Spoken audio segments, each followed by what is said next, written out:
get everyone's mic checked and whatnot. Yeah, don't worry, Brian's Gates on YouTube. We haven't officially started yet. You can see these guys, but you won't be able to hear them for another few seconds. Let me just get all my stuff turned off here. Let me make sure I'm capturing audio correctly. All right, say something real quick. Something real quick. All right, there we go. Okay, cool. Yeah, good. All right, we'll do a mic real quick. We'll do. Frank says Obley is so beautiful. My God, it's true. Look at that hair, man. Jeez, we have one guy who has hair as bright as the sun. One guy wearing a hat. One guy who's bald, and one guy with hair that's just the most beautiful thing you've ever seen. It's insane. Boom! Thumbnail made. I dyed my hair bright blue back when I was in high school, like royal blue. My parents, I had hair back then. It's okay. All right, Obley, give us a little mic check, please. Hello, hello, hello. Chips and peas. I'm gonna turn you up just a little bit. Bottle of water. So British. Shaw, do a little mic check. Tuesday. Who, me? Oh yeah. Yeah, you. Check 1 2. Okay, coming in loud and clear. And Awesome. Whisper, your turn, sir. Hello, hello, hello, hello. A little quiet. Let me turn you up. Try again, please. Hello? Hello? I hear you. Hello? Say something rogue-esque real quick. Something rogue-esque. Good enough. All right, I'm going to turn you up a little bit more. I think we'll be good to go. How do they sound, stream team? Everything coming through loud and clear? Frank says I should dye my hair blue again. I mean, I've got a beard with a lot more gray than it used to have. I turned 40 in 11 days, so I have a lot more gray than I used to have. I know, man. Getting up there. It's weird. I'm almost 40. I'm 28. Do it? You are? Yeah, I'm 28. I don't believe you. I don't know. I was about to say I don't believe you. All right, Drew says it sounds good. Excellent, excellent. All right, let's see. I think I've got all my I's dotted and T's crossed. Oh, let me make sure the stream has the Google form. If you guys type in the command poll, you can pull up the poll for the episode. I'll paste it right there. Oh, by the way, I'll say this when I officially start here in a second, but I am still getting over being sick. As I'm sure you remember, Jerush, anyone who was here on Friday, I ducked out early. So I won't clear my throat when I'm actually I need. Wait, how do I? Oh wait. I used to have a hotkey to mute something in Discord. I think when I formatted my PC a few weeks ago, it removed that. Let me pull this up here. Hold on. Stand by. Hang on, everyone. I gotta fix something. Hold on. I don't want to be coughing and clearing my throat in anyone's ears. Keybinds. Where the heck? Oh, toggle mute. Control Shift M. That's way too many buttons. Good keybind. What is that a keybind for you for something? No, but I'm thinking about it. All right. You know what's a great keybind? Control spacebar. I actually use that one. Control I space. don't, What really. is that? What And shift does that space. even do? For me, it's my mount button. Your And then I have button. blind. I have blind on shift space. Good grief! I use space to jump. Yeah, Mine's, but that's like movement modifiers, man. Check, Let's check, talk about check. modifying Okay. the spacebar. I do my That's whole crazy. rotation from that. All the buttons Oh, on there. one of them- like, one of them everything mouse else, people. cool down. Well, I mean, I have one of And those then- too. Yeah. Is that a And then shift and all G600? of that. I used to It's- use yeah. a G600. Yeah. Yeah, I it's good, broke you know? all of my G600s. I'm Dude, so sad they don't yes. like make them anymore. This is I my have like last 3 one. of them on my shelf. G502. Ooh. Nope, no side buttons. My hand like crawls across my keyboard like a spider. I have to Well, have that's side like buttons. your average rogue player. Yeah, true. No, I have to have side buttons. I've had side buttons for God forever now. I couldn't imagine What am I- not having them. One of my buttons is kind of on the way out, and I tried to order a new mouse, and it obviously doesn't work. So in Japan, they have like their own version of it that I ordered, and it's sitting just there for when my mouse does finally die. I do have my backup because I Nice. can't play without it. Dude, I haven't used a quote unquote normal mouse, and I don't even know how long. It's been forever. Oh, see, Rye Cinnamon says his mount button is Opie, which that's fair. That's fair. Opie's goaded. Mm-hmm. It was just updated, right? Opie. Should be good to go Yes, 2 days ago. Yep, I just got it, and now I can play live again. I refuse to play live without Opie. Oh man, I used to use Opie a lot in Legion, but I kind of started drifting away from it for no particular reason. But I still have it installed for various things. All right, you guys ready to rock and roll? Just about. Do it. All right, cool. Just make sure everything's good. We're recording. You guys should be able to see and hear everything.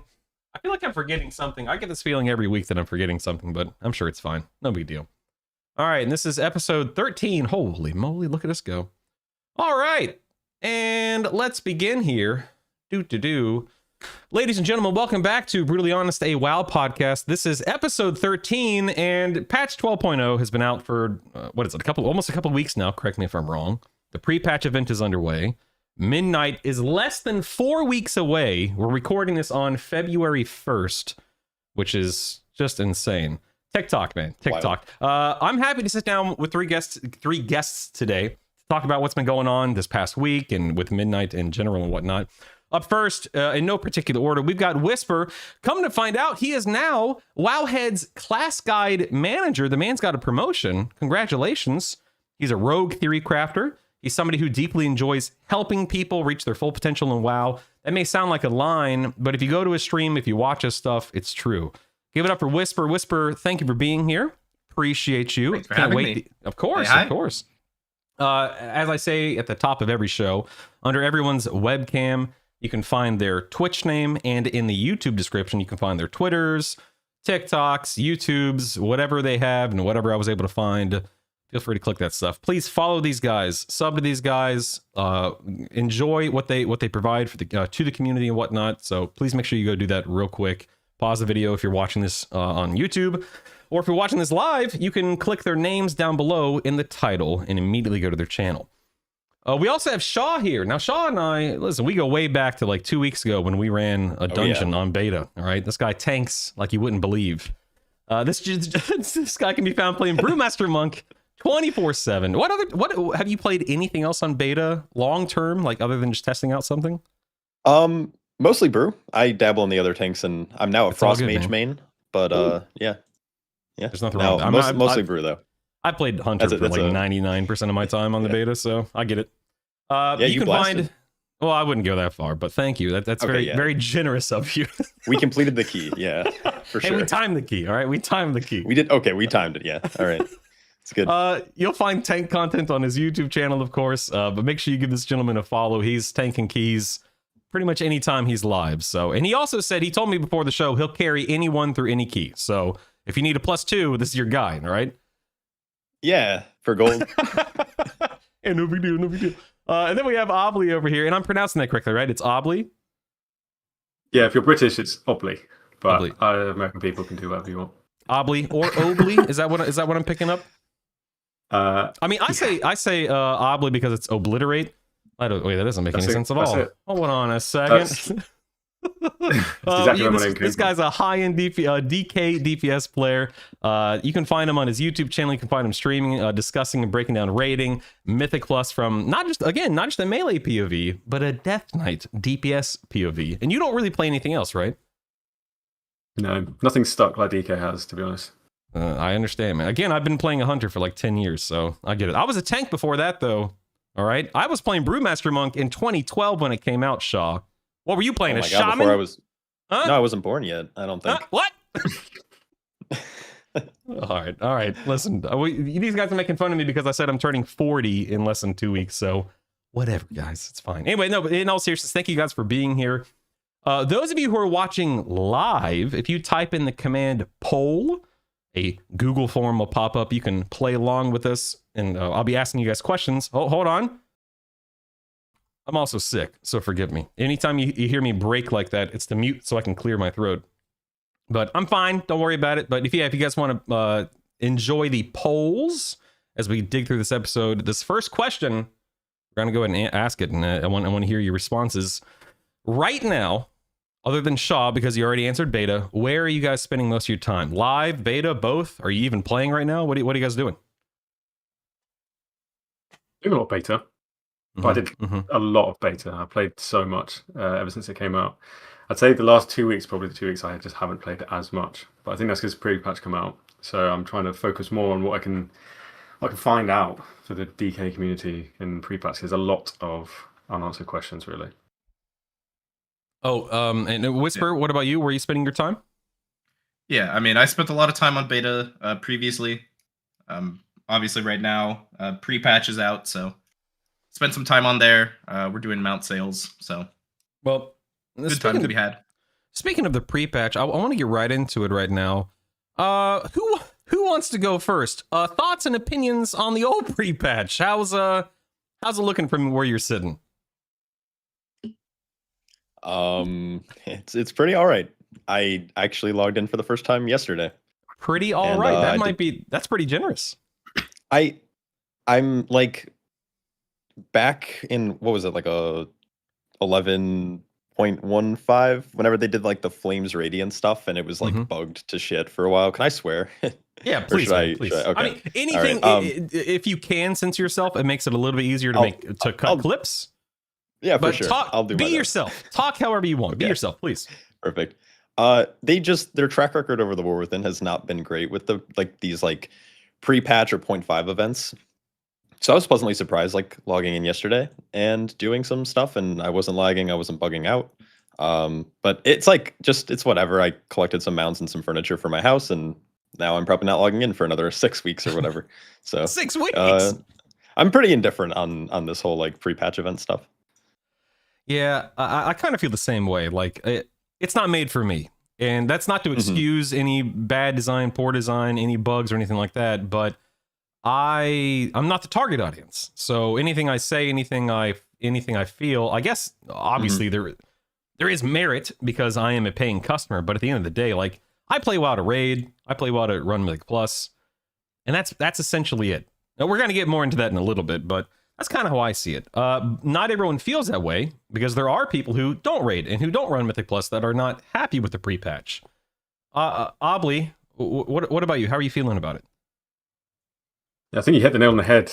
There's nothing really different, to be honest. I think I completed the pre-patch event in maybe like half an hour. Other than that, got my mount, got my ensemble of all those weapons, and then that's basically it. Now I'm just hitting target dummies to find out which of the 1 million specs is the best for DK at the moment. But yeah, I'm just logging in and raiding, really. We clear it, and then I think the small joy that you can find is just trying to pass and pre-patch or something like that, and it's ridiculous now. So, not much. Whisper, have you done anything related to the pre-patch?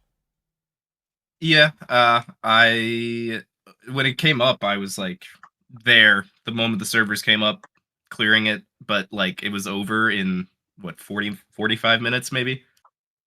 And I don't know. The pre-patch is always like a patch of all time because not only is the tuning all over the place for, any sort of serious content, but I don't know, the pre-patch content itself is also just kind of meh. It's like maybe 5 or 6 quests and then rares on a 5 or 10 minute spawn timer, and you just sit in the middle of the map with everyone else on their mounts and then fly, kill the rare, fly back to the little rock in the middle, and you're just at it. It's like, I don't know. It's not great. Well, it's literally every piece of content they ever put in. It's like say that again. I'm sorry. The same thing. It's literally so samey. Like, you're so right. So we always just do that type of content every time. One of the questions that I kept seeing pop up like on Reddit and whatnot is like not specifically why does this content exist? Because again, it's targeting a specific kind of player, but why do we need a month between 12:00 and the start of midnight? Is there a better way to look at that or think about that or phrase that? Like, why is it not a 2-week process instead of a 4-week process? Do you guys think it's because of how big this first patch is at midnight with all the changes to combat UI and stat squish and so on and so forth? Probably to get another month of sub. Yeah, honestly, it's just at the end of the day, it's just money, right? They know that if they release a patch, people are going to play the game, and so they release patches faster and faster. Obviously, we've seen this where in the olden days, like End of Legion and stuff. Obviously, we had Hellfire Citadel for like a year and a half, right? And that like they're never doing that again because they know that releasing a patch, even if it's a objectively not good patch, will get people back to play the game. I was there for 14 months, clearing HFC, Siege of Orgrimmar. That was a long time to be in a specific tier. And as much as 1 month of pre-patch can kind of be annoying, you know, it does beat literally 14 months of a raid. Do you think that Blizzard could be doing anything differently with pre-patches leading up to expansion launches? Like, do you think there should be more? Do you think there should be something entirely different than what they have done in recent years? I personally think that the pre-patch events are actually like kind of really good. I don't play them a lot, but I think it does what it's like a nice transition period, I would say, where you have a little stuff to do. It kind of gets you back. This time's weird because they're doing this whole like, I don't want to say add-on purge. It's ultimately like a week or a purge. Mm-hmm. But like it gives you time to go in, get some collectibles, kill some rares. Catch up gear is really good. So if you haven't played a character and you're like, I want to play Boomkin, which I don't know who would actually want to play Boomkin, but as an example, you can now go and get some like decent champion gear to get you prepared for leveling up. And I think pre-patch events do a really good job at that, honestly.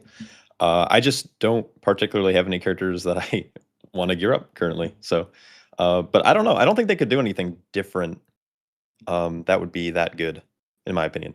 Yeah, because I think you're right to kind of continue on with that line of thinking. If they, let's say they gave us even better gear, to what end? Because we're replacing it all in the next few weeks, right? Mm-hmm. If they gave, what if they gave us 5 or 6 mounts instead of 1 or 2 mounts? Okay, cool. That's nice, but once you collect those 5 or 6 mounts, then what? So, yeah, I don't know if this is necessarily the right way to look at it, but the way that I look at it is, do I want to do it? No? Okay, cool. I have other things I can do. Beta test, play a different game, relax, the calm before the storm before the expansion launches. The older I get, the more I subscribe to the idea of not everything is made for me. That's okay. There are other things I can do with my time. And that also is completely okay. I don't think that everything in a video game needs to be for every person. I mean, that's literally impossible, right? Mm-hmm. I don't know if you guys have... go ahead. No, I was just gonna it's funny because housing is like a huge like topic right now in terms of that, where people are like very for housing and very against it, and I feel like some people are mad that housing even exists in the first place. It's like, it's okay if there's content in the game that isn't for you. So I was kind of laughing at that. So sorry, go ahead. No. It's all good. Yeah, I definitely want to talk about that later in one of the other discussion pieces, because that is. For sure. That is so true, and yeah, I'm gonna hold myself back because I have a lot that I want to say about it, and I don't want to jump the gun here. Do you guys think this is a good on ramp to Midnight? This pre-patch? Do you think that it's getting? I mean, do you think it's getting anyone excited, or do you think it's just like, okay, it's a pre-patch. I'll see you in 4 weeks. I think it's just like not enough content, honestly. The pre-patch events, I think, have been kind of getting less and less over the years. Like I remember there was big hype with like Doomsayers and stuff in Legion and all that, right? Old head. But like there's something about logging into a pre-patch event and you're like trying to get hype for Midnight, and then you like start playing it, you start doing the quest line, and before you're even in it fully and before you're even hyped for it, it's already done. And then you're like, okay, well, I want these mounts, but that would just require me farming the same 5 rares on a timer, like put an egg timer on your desk. Every time a rare spawns, you just reset the clock. It's just, I don't know. It's not fun for me, I think. Like, it doesn't make me want to log in and like get hyped for Midnight if I know that the only thing that I'm doing is farming the same rares. Well, here's a question for you. If you don't, may I interrupt you? I don't know if you wanted to finish your thought first. Yeah, of course. So here's the question. It's kind of a dumb question, I'll admit. Does Blizzard even need to get you excited? Like, you're gonna play Midnight. Like, you know what I mean? Like, that's how I look at it. Is I'm not logging in to play the pre. I don't need to be excited for Midnight. I've already bought the game. I'm gonna play. Blah blah blah blah blah. Like, I'm there. I'm sold. I feel like they don't need to convince people like me. Only speaking for myself, because I'm already committed. So then, like, who do they need to convince? Like, who are they trying to excite and get either plugged in or to get plugged back in? I mean, the thing is, if they can't get like a quote unquote diehard like me excited, then like are the casuals excited at the same time? Like, I'm thinking of someone who maybe doesn't play every season or like only logs in when something looks cool, or they're like, oh, you know, my favorite spec got a rework or something like that, and then they log in to go try it. And obviously Midnight has something with that, with all the classes getting changed. But at the end of the day, from that perspective, if I, you know, watch a streamer or something and it's 30 minutes of content in the pre-patch and then they're just kind of AFK sitting on a rock, I don't know. Where are they sat as well? They'll be sat in the capital city. So if they want people to be hyped about this pre-patch, there's nothing in the capital city that says, oh, by the way, it's pre-patch happening right now. They need to start messing with the capital city, like make the skybox purple like every 10 minutes, or like fling something in the middle of Donegal, and then you're like, oh shit, what is that? Oh, that's the pre-patch, Void is coming, etc. It just has no spectacle, right? Yeah, you'd have no idea unless you accepted 8 quests and finish them all. Are they doing anything week to week? Like, are they expanding the event? Does anyone know? No. Or is this it? This is it. This is pretty much it, yeah. All right, fair enough. So Which I don't think is a bad thing. It's just, I do agree that it lacks spectacle, but it's like a good transition period for people to come back if they want to. See what's changed, figure out if they want to play without add-ons or not, and, you know, call it a day. I think a lot of their focus is on Midnight and beyond right now, so. Yeah. I mean, I think that, Obli, you definitely said something. I love that kind of stuff. As someone who's played MMOs for way too long, I like when things are not spontaneous in a literal sense, but they feel spontaneous. Obviously, they're going to be programmed, whether that's daily content, weekly content. Yeah, the skybox changes, or, you know, demons, or I guess in this case, the Void is invading Donegal, or it's invading Orgrimmar. We got to go stop the Void, or whatever the case is. I think that'd be exciting. Would I play that all day, every day, leading up to the expansion launching? No, but I mean, I think that some people would consider that to be more exciting, but I don't know, man. I don't know. I don't know if you guys... The main thing is that you would have no idea that it's even going on unless you left the capital city, which many people aren't doing, because it's the end of the expansion. Yeah. Real quick, by the way, for anyone who's listening live, you can type in the command question followed by a question, and those will pop up on my end. And if anything is relevant, pertinent to the conversation, you can bet that I'll be bringing it to the table here to talk with these guys about it. But again, that's question followed by your question.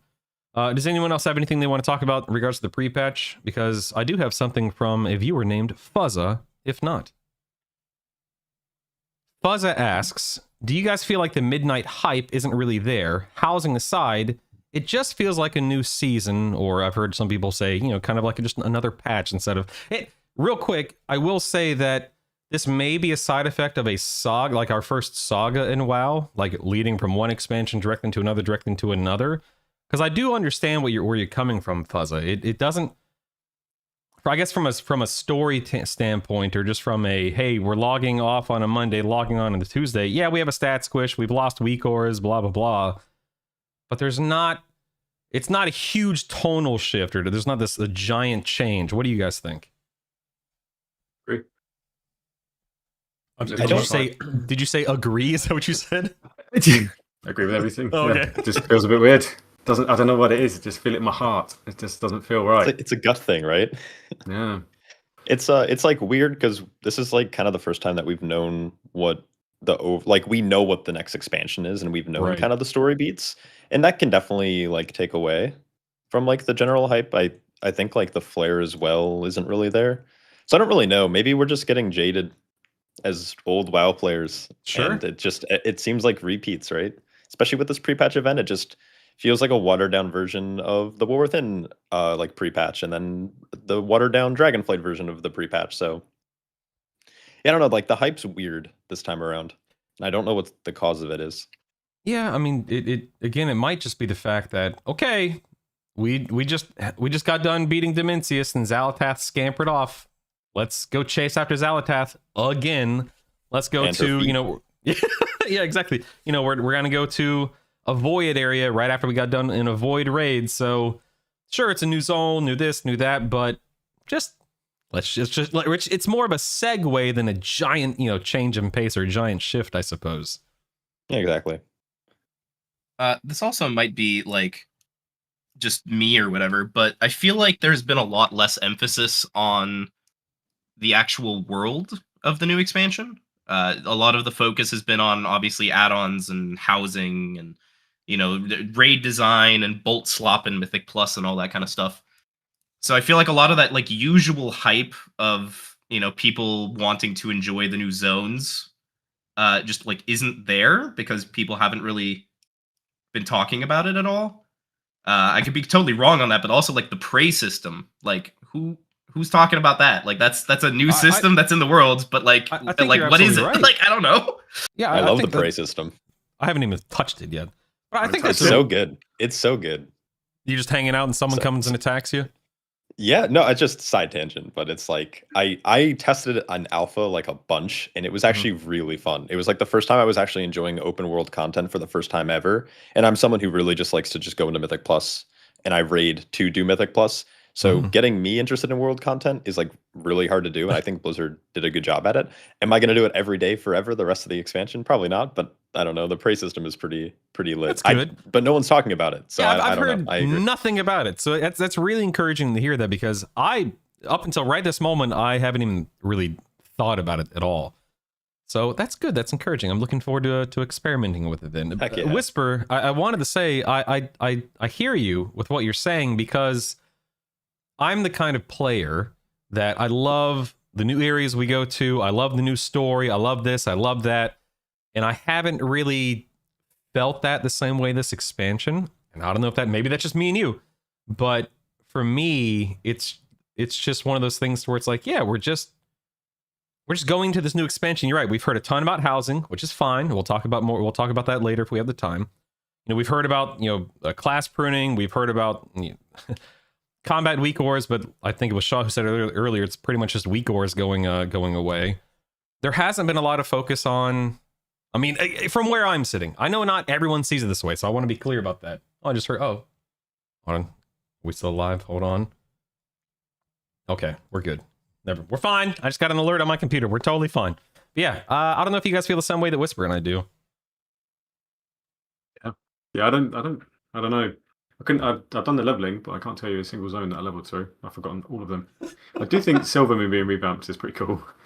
Yeah, but I think it's a great idea. Yeah, I love seeing the revamp, but I haven't even bothered leveling. I'm usually the kind of guy that does leveling guides and stuff like that for the player base, but I just haven't felt like it this go around for whatever reason. I feel like until there's some sort of competitive edge in the new content, it's generally going to kind of get swept under the rug. Like if they had a competitive leaderboard to do with the prey system to see who's the best predator or something like that, I don't know. Then you get more people making videos saying this is the most efficient way to farm this and that. But I think until then, there won't be much hype. Yeah, it's kind of sad because most expansions have always had their like star of the show for the expansion. Sadly, even the prey is probably going to be quite good.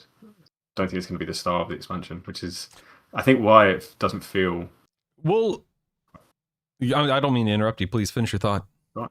Okay. Just like that. We're going to be talking about the roadmap here in a little bit, where labyrinths. That might wind up being the star for a lot of people. We have raids between raids, but I don't want to jump the gun here.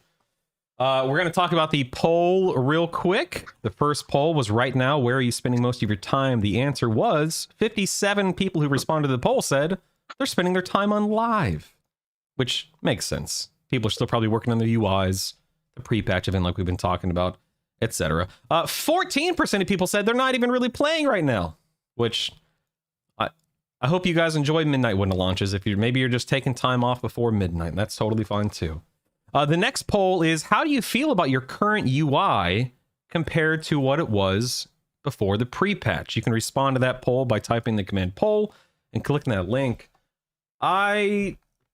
Unless you guys have something super specific you want to talk about with all the pre-patch event, I want to know about your UIs. I just started working on mine the other day. I did a little bit Friday, a little bit Saturday. I'm not really doing anything on live that needs a UI right now. That's why I'm kind of taking my time with it. But how are you feeling with your UIs right now? Now that you've been living in them or with them for the past couple of weeks, have you guys even started? Are you done working on your UIs already? Who wants to go first? I mean, I can go first. I've been rocking like base UI. You're talking about I since never the really was pre-patch? like, Or yeah, basically forever? since pre-patch. No, before it was like most of my UI was like made up of weak auras. Nothing like super computational, but just Mhm. like it was just easy to have it in one place. And then I had like bartender. I'm still using bartender, but like I consider it basically base because it does Yeah. essentially what the base UI does anyways. I can just like hide my bag bar and my EXP bar because I just think that's clutter I don't want. But yeah, I've just been rocking base UI. I'm kind of sad just about like the state of add-ons. Like some of my favorite add-ons aren't like updated yet. Weak Ores is gone, so I've just been kind of just like trying to get used to the base UI and Mhm. trying to break minimal amount of keyboards in the process. But it's not bad actually. I think the base UI is actually like not terrible. It's just nowhere close to where I think players expected it going into midnight. Yeah. What's Weak Auras. interesting? I want to hear from you other two in just a second. What I find interesting is on the beta, for weeks that I've been on the beta, I've been playing without any add-ons, and so I've gotten used to this whole no add-ons, in Mythic Plus and whatnot. And the moment I started installing add-ons and using them again, I'm like, this feels weird, and I didn't expect that because I've always been much like you, Shaw. I was a huge weak auras user. I use add-ons for anything and everything, and I didn't expect to have this weird situation to where once I stopped using them and I started using them again, it felt very not uncomfortable, but just unused. It just wasn't how I expected it to feel. And that's not to say I'm not going to use them. I'm going to use them, but I got used to the default UI much faster than I thought I was going to, I suppose, is the ultimate point. Whisper, what about you, man? How's your UI coming along? Yeah, I'm mostly base UI as well. When the UI first got, revamped with edit mode and stuff in Dragonflight, I immediately jumped off of all LVUI type, add-ons. I started going base UI with that. So I've kind of already been basically just using weak auras and Plater for, the last 2 years or so, 3 years. But I found kind of a similar thing to you where as I downloaded add-ons on the pre-patch, I was like, why am I doing this again? Like, what? Like, what is the point of me downloading this add-on right now? Like, I look at it, I set it up, and I'm like, this is just, I don't know. Like, I don't know why I'm doing this. So right now, I'm basically just using Sensei's class resource bar to change the personal resource display. And maybe I use Platinator, maybe I don't, but that's really about it. I haven't felt the need to really do anything else. And obviously there's jank, right? The cooldown manager has its issues and its flaws and stuff being tracked or not tracked. But for the most part, like I get by just fine. You're not using Baginator? Man, I'm a big Baginator fan.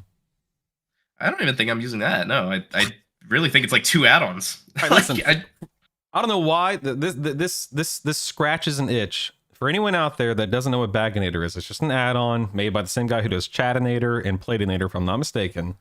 The reason why I use it is because anytime I open up my character panel, it automatically opens up my bag alongside of it. I don't know why it just does it for me, man. So go download Baginator if you want that same experience. Obli, what about you, man? How's your UI coming along? I'm pretty well known in my community for having a very pretty UI. And when I heard it was going to be gone, I was literally crying. So when they started to relax on all of the UI stuff, I was very, very happy. Very happy man. But one of my close friends is Unhalted, and he makes Unhalted unit frames, which is amazing. I grew up with him. He's probably one of the people that got me into WoW, actually. But his add-on looks great. I use that, and I use Better Cooldown Manager, which is also made by him for my resources. And I love my UI. Wow, man. I miss weak auras so much, but I feel like I'm at a happy medium where I was before everything got tanked. And I like it now. I like the way it looks. I think there's some kind of like buggy stuff with obviously add-ons basically having to remake themselves, but that'll smooth over at some point, I'm sure. So my UI, I like it. Even Plater. Yeah, I mean, do you guys use Jundi's profile for Plater? I'm a big Jundi's fan for Plater. What about LVUI? Do you guys use LVUI? I used to use LVUI, but it was so heavy I Yeah. switched to Unhalted. I'm testing out LVY again. Someone said this, and I can't remember who it was, so forgive me if you're listening. But I've been using LVY for so long that that to me is the WoW UI. So to move away from it has been very difficult for me. I tried to move away from it a few months ago, wound up going back to it. I'm trying to move away from it here at the beginning of the expansion because do I really need it? But I got it installed again, man. I just can't seem to stop the daggum. I need it. I love LVY, and I know a lot of people complain about the resources and how heavy it is in your system and whatnot. But I just love the way it looks, man. Mm-hmm. Are there any good quality of life add-ons you guys have found that you guys have been that you've stumbled upon over these past couple of weeks? Sexy map, best add-on. Ooh. So that's a mini map reframing, right? Yeah, what else does it do? It's just a reskin. Yeah, that's pretty much it. It's just like a reskin of the map. So you can like make it bigger or smaller. And I think the base map is just like a little too big for my taste. So I use that, but I've been using it for like years. Mm-hmm. What else? What else have you guys found? Bug sack and bug grabber have to have a mention. Of Sure. course. Absolutely. Yeah, that is true. You always have to have those installed. Mm-hmm. Oh, ArcUI. Everyone's talked about ArcUI. What about has anyone out there, this goes out to chat as well. I just saw King Scottney say Azertharian's UI. Anyone out there who plays Hunter, that Azertharian UI is looking mighty fine for Huntering, if that's your cup of tea. I know for me, I've been experimenting with enhanced quality of life. It's got a ton of stuff built into it. I'm not even going to sit here and try to regurgitate everything that it's got because it just has a ton of things. That is I don't know how resource heavy it is compared to downloading a bunch of individual add-ons that do the same thing, but that's pretty good. But that's interesting here about Unhalted Uniframes being your mate. I had obviously I had no idea. It's our first time talking, but it's a small world, man. It's crazy how somebody can make something that affects and touches so many people. And how do you know how long he's been working on it? He started it last expansion, very small. It was just literally just your player frame and target frame, and then he's gradually been adding to it. And then when WoW said they were going to get rid of add-ons or get rid of like a lot of the user interface add-ons, he said that he could still keep his going. So a lot of people were very interested in his add-on and just they had faith in him, and it paid off because he's made a really good one. So cool. It was me, my best friend, and him. We used to hang out as a trio and play WoW together when we were like 13, doing cutting-edge raiding. Staying up That's till 1. amazing. Have any of you guys done anything kind of unique or different or clever with your setup, or is it all pretty much just run of the mill? I'm just going to install what I need and just move on. Yeah, I mean, I haven't really done much at all. I guess the smartest thing that I've done is just made like a tiny bar next to the cooldown manager where I put like potions and trinkets and stuff so I can track those because the cooldown manager obviously doesn't do that. But, it works fine. In terms of like quality of life add-ons, I just checked shout out Leatrix Plus. That got updated allegedly. It looks like it's updated for midnight, so a lot of good things in there. It's modular. You can do like a square mini map and all sorts of stuff. So, the war of the mini maps has begun between Leatrix and Sexy Mini. What is it? Sexy what? Sexy maps. Sexy maps. Which one Or does it sexy better, map? Shaw? I'm better? biased, so that's not fair. I'm biased. But similar to Whisper, I like on beta. I'm like I get really frustrated when I'm like testing and I have a bunch of low errors, and it's no one's fault except like obviously it's beta. But I kind of did something similar with like things like Shadow Meld potions and just like putting things on an action bar. I actually don't use the cooldown manager. I just put everything on an action bar and I have it like kind of in the center of my screen. Kind of resembles like old WeakAura packages, but it's like the best you can do with like a base UI. I just don't like how the cooldown manager interacts right now. I think it's like missing a lot of things that just is more frustrating than not to have. So I find bars just to be better. Is anyone here happy that WeakAura is gone, or do you miss it and want it back? Like a sexy ex-girlfriend, mate. God, man. That's a way to put it. I used so many WeakAuras leading up to the pre-patch. I know that some of them, of course, have been turned into standalone add-ons. So you got your M+ Timer, that's a standalone add-on now. Blessed. I can't think of any more off the top of my head. So it's not like they're all gone forever and stuff, but I'll give you a DK specific one. Sure. Pets on passive. I Is that like always a- forget that my pet's on passive, and half my damage is my pets. Yeah. There is an add-on now. I know that's been made by somebody that can remind you, but that's just been made. So there's plenty of times in the beta where I'm like, why is my burst so bad? It's on passive. Yeah, I'm an add-on fiend. I played EverQuest way back in the day, and I think it was 2001. I know this. I know it. I know. Calm down, everyone. I think it was back in 01. They introduced the idea of like add-ons and reskinning things and whatnot, and I've been using add-ons and EverQuest up until I started playing WoW in 05, and been playing with add-ons ever since. And it's definitely weird having to go through all this. I'm assuming it's gonna be for the better, you know, whether it be with raid design or whatever, but I'd be lying if I said I didn't miss weak auras. And I may be one of the few, I don't know, but I miss my weak auras. I miss the way that my UI used to look. I think that's Oh, the biggest thing. Is just like anything UI based. I'm glad weak auras are gone, like for computational stuff for both Mythic Plus and rating. Also, like PvP, I felt like whenever I watched PvPers, like streamers, it just they had Yes. 1.5 million weak auras, and I'm just like, how is this like fun? Where it's not that the game is like it's the weak auras are playing the game for you, but it's giving you so much information, and more often than not, it's like not super useful, or it just trivializes boss fights. So like that Yeah. stuff being gone, super happy with.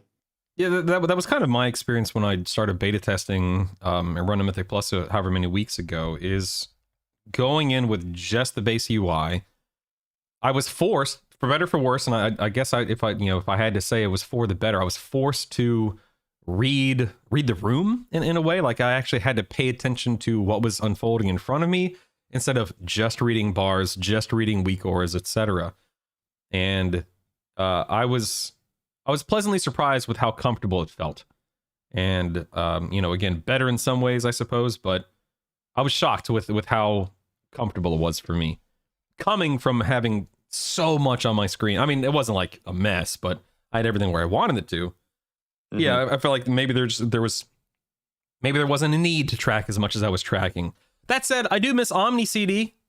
I don't know if any of you guys cared about that. As Rest a in tank, peace, yeah. as a tank, like how do you know what to pull now, man? You just pull. Just hold Just W go. and Yeah, just pull exactly. around your own cooldowns. Yeah, it's easy.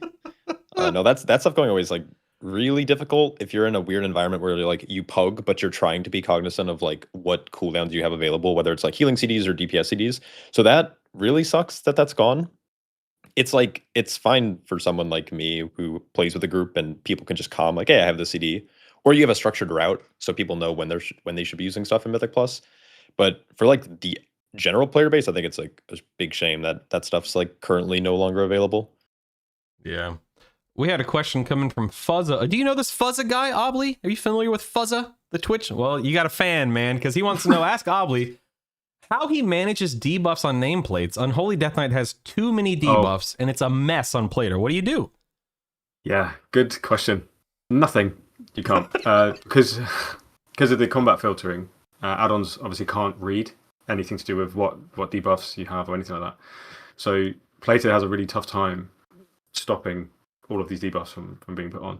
One tip I can give is disable having any auras on anyone else but your current target. Obviously, you're not going to be able to see Virulent Plague or Dread Plague on it. There'll be that 10 million.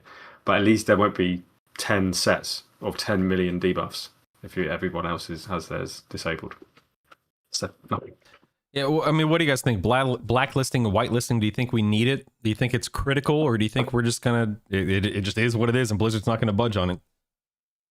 I mean, I can tell you from an Assassination Rogue perspective, we also have a bunch of debuffs, but the like base filtering that Blizzard added is actually really good. And so whenever someone's like, oh my god, there's so many debuffs, my number one suggestion is always uninstall Plater.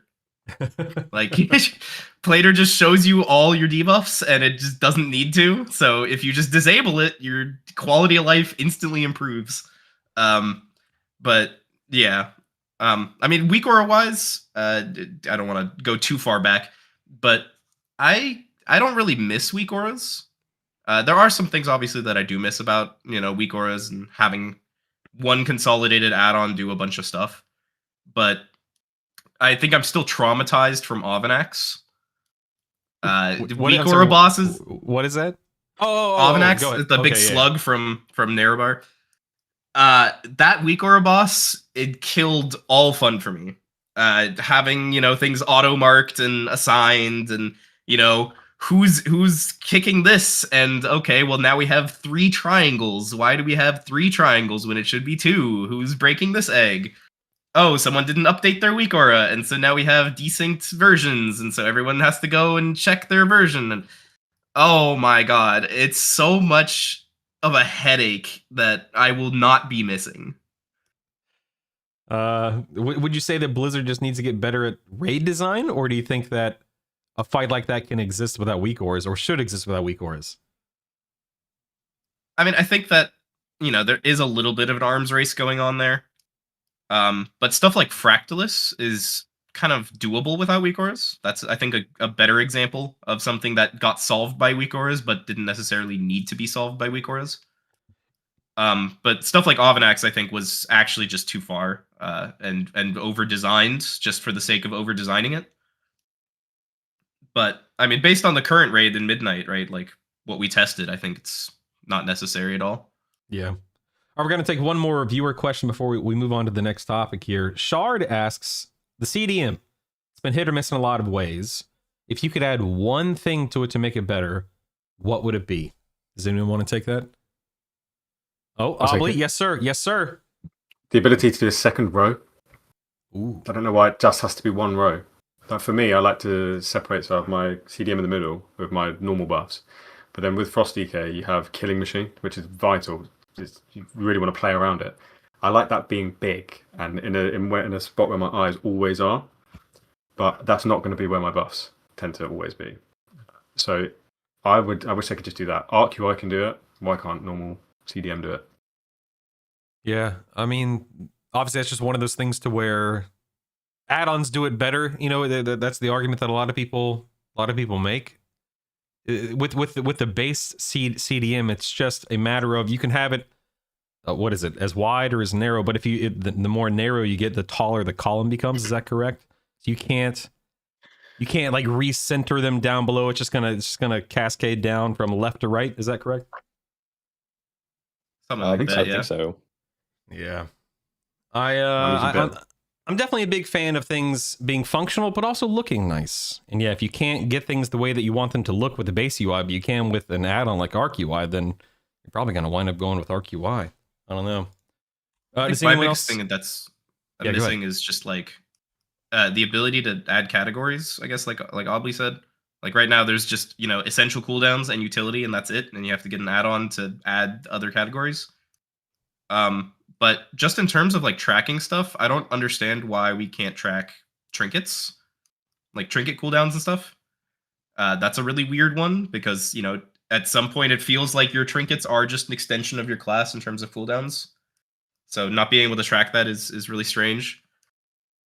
And I know add-ons can track trinkets and stuff, but like why can't the base game?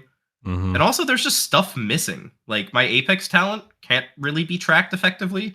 It's a stacking buff and I can't track the stacks, which is like what? Such a good point, because even like Nether Prism, like you can't track Nether Prism, so you have to like look in your top corner to see if you've got 18 stacks or not. That's annoying. Yeah, obviously exactly. It's going, but still. Same thing with racials, right? Like Keybound Husband in Twitch chat said, what about racials? You can't track those yet either, right? No. Nope. That's crazy, man.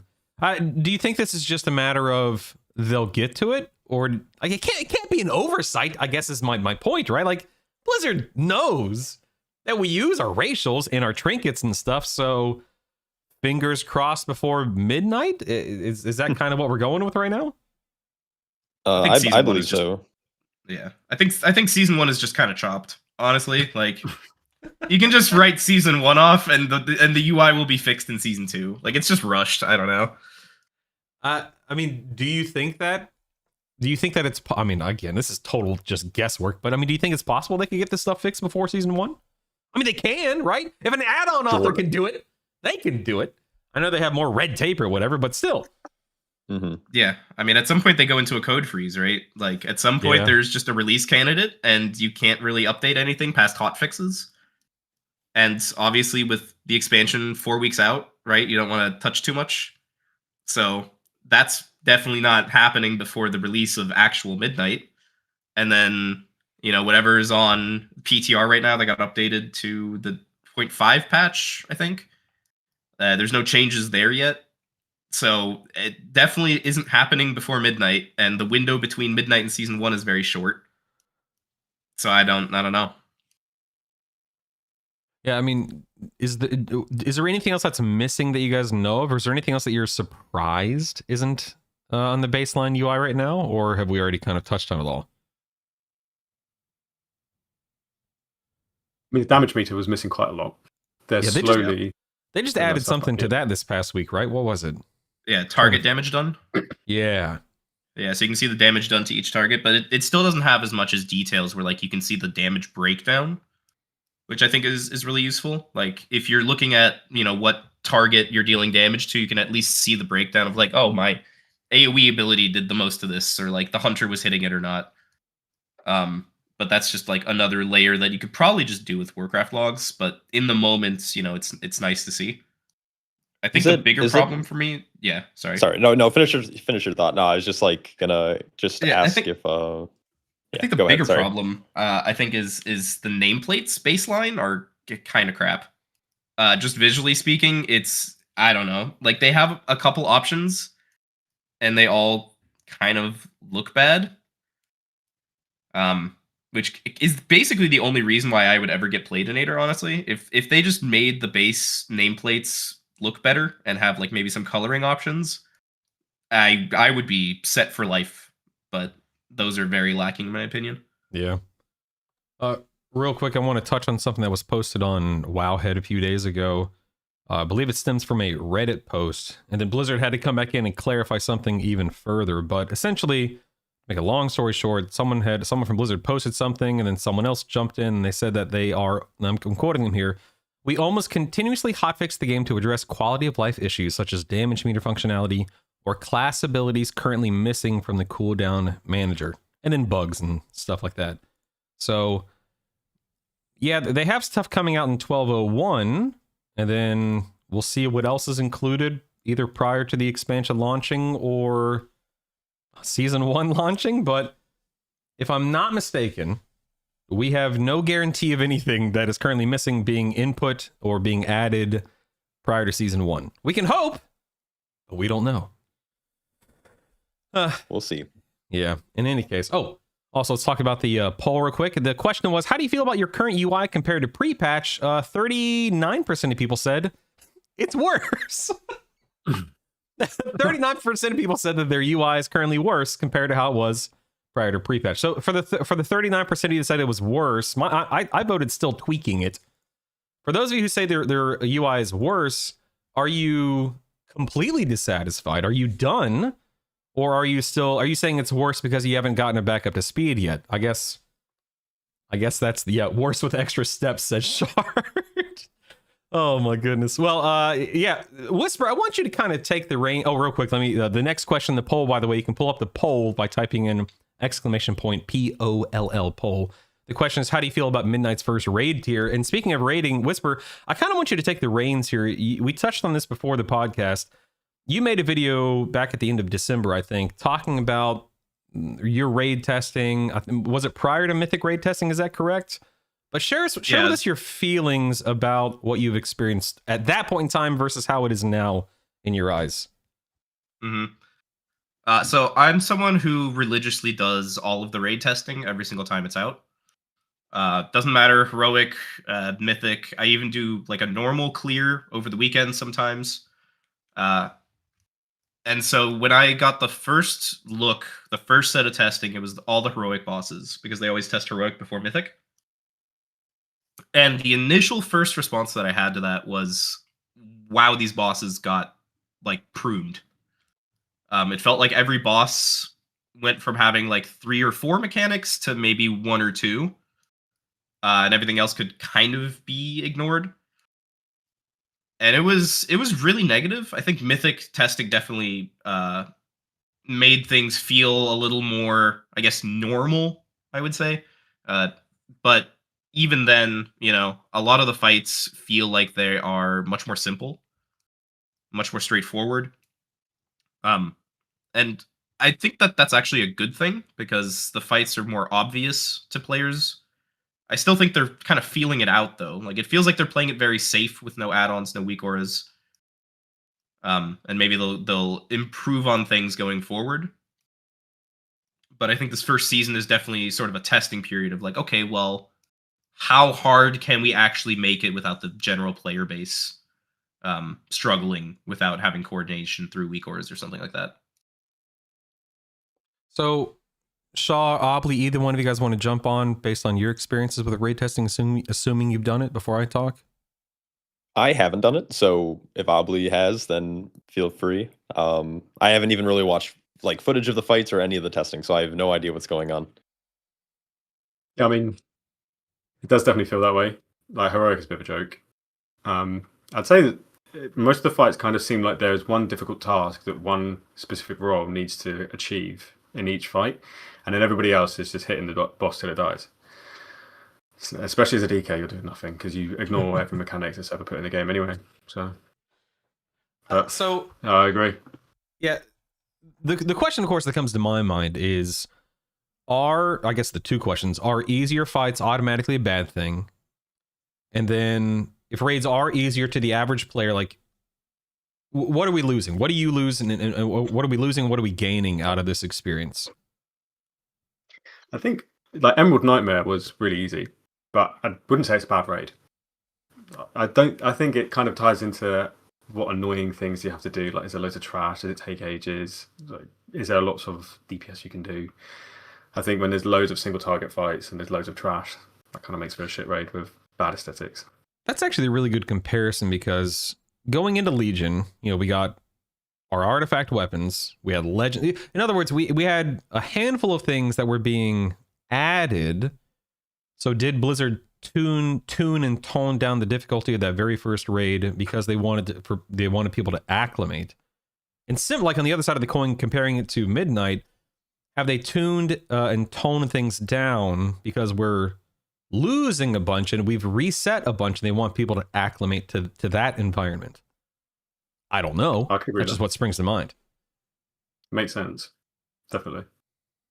I think that one of the things that we may gain out of this, so number one, I agree with you, Whisper. Things feel really easy. I've only raid tested 3 bosses. That was this past raid testing on Mythic. It was Chimeras. I think it's Chimeras. Voltuous? What's his name? The guy with the big guy with the forearms. Varaxis. Yeah. Varaxis, and then the Saladar. Yeah, Fallen King Saladar. Thank you. All 3 of those fights as a hunter, and again, healers. I feel you. I understand. My experience is going to be very different than your experience. It's going to be very different than a melee's experience, etc. But as a hunter, holy cow, man! I wasn't bored. It's not a matter of boredom. I was just very relaxed. I was just cruising, man. I didn't feel stressed. I didn't feel like I couldn't understand what was going on. So I was comfortable, but I was definitely hovering on that line of this is it. Like there's I don't have to do anything else. Like on I'm sorry, you said Varaxis. Is that what you said his name? Yeah, something like that. On that boss, Voracious. I was yeah. So I'm sorry, Voracious. Voracious. Whatever the boss's name is. I was just. Yeah. I mean, heck, as a ranged, I could outrun. I don't think this is how it's going to launch, but I could literally stay at max range, and I completely avoided the ring that expanded that you had to move into and out of or whatever. Never had to worry about that mechanic. And then when it was time to burst down the ads to blow up a wall, I didn't have to worry about anything other than target swapping. It was very easy. Now, argument to be made, it's like the second boss in the raid or whatever it is, so obviously it's not going to be the hardest thing ever. It's not meant to be. But it was true for all 3 bosses. Anyway, I'm curious if you guys have an opinion on, is it a bad thing if raids are easy? Would you argue that it might be a good thing going into Midnight, considering we want to attract as many people to the raiding scene as possible? Do you think that's Blizzard's intention? I think that in general, I don't think that, like the fights being easier is necessarily a bad thing, as long as they still are fun, right? Like at the end of the day, and this is kind of what sold me on Midnight in general, is I was not a fan of the class pruning, and subtlety went down to like 3 buttons. But they're really fun 3 buttons, right? And so like at the end of the day, if those 3 buttons are really fun to press and I'm having a good time, then it's successful, right? And I think it's the same way with the raid design, right? Like if it's 2 mechanics but they're really impactful, they look really cool, and it's just a fun fight, then it's a fun fight. You know, I'm thinking back to something like, you know, like Star Augur.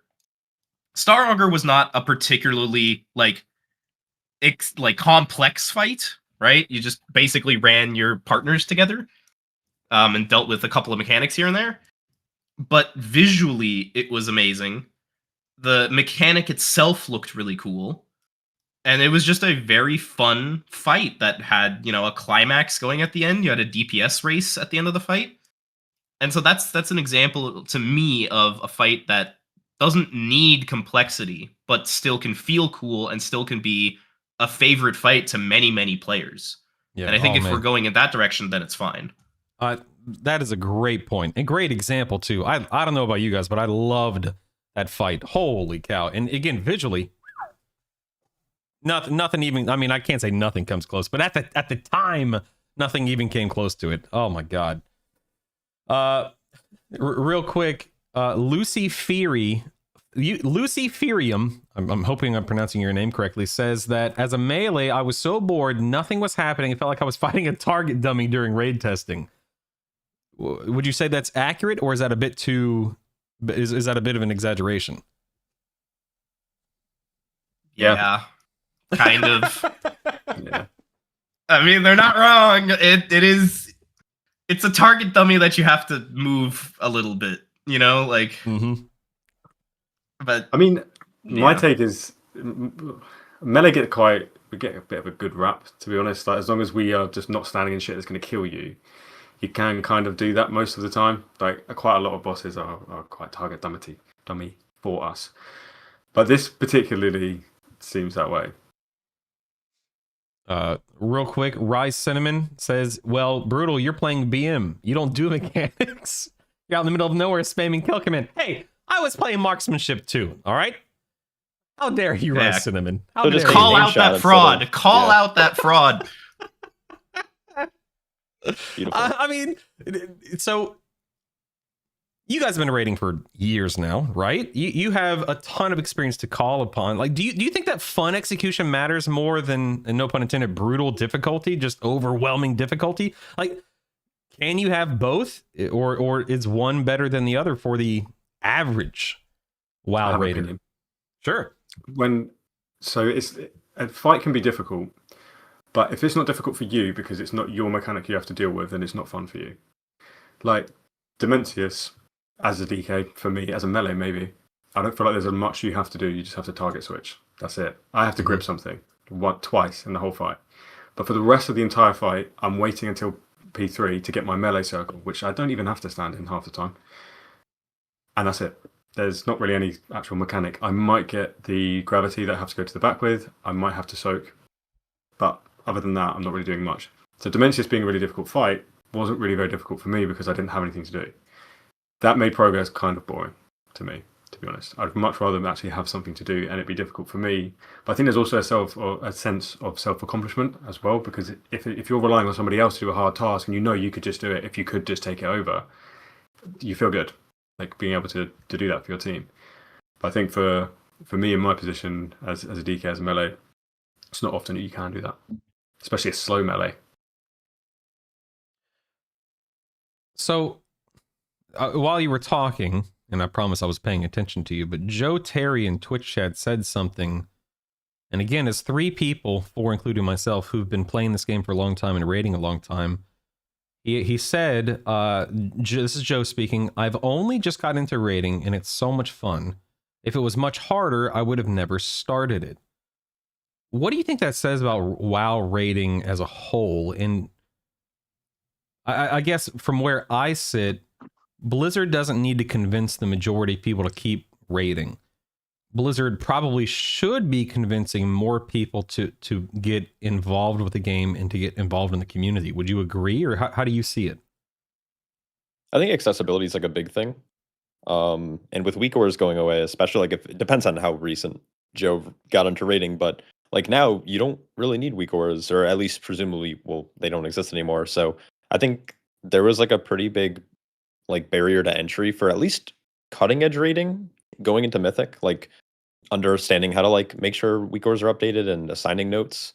Now again, I'm a tank, so I just like get hit in the face and I'm bored most of the time. But I think raiding accessibility in WoW has gotten to the point, at least up until now, where just like there was such like a high, like I don't know, skill floor. So I don't know. I think moving into Midnight, despite not raid testing, I think simple fights are probably better for the community and for the game. That's my take, though. Yeah. I mean, I think they can still, and Drew, she kind of said this in Twitch chat as well. I think that you can probably have mechanically speaking, a relatively easy fight. You can still make it difficult because of your DPS check and healing check and stuff like that. Kind of like what Star Augur was, that DPS check at the end. Do you think that these changes, anything that we've read or experienced, do you think this is going to make the raiding scene healthier in the long term?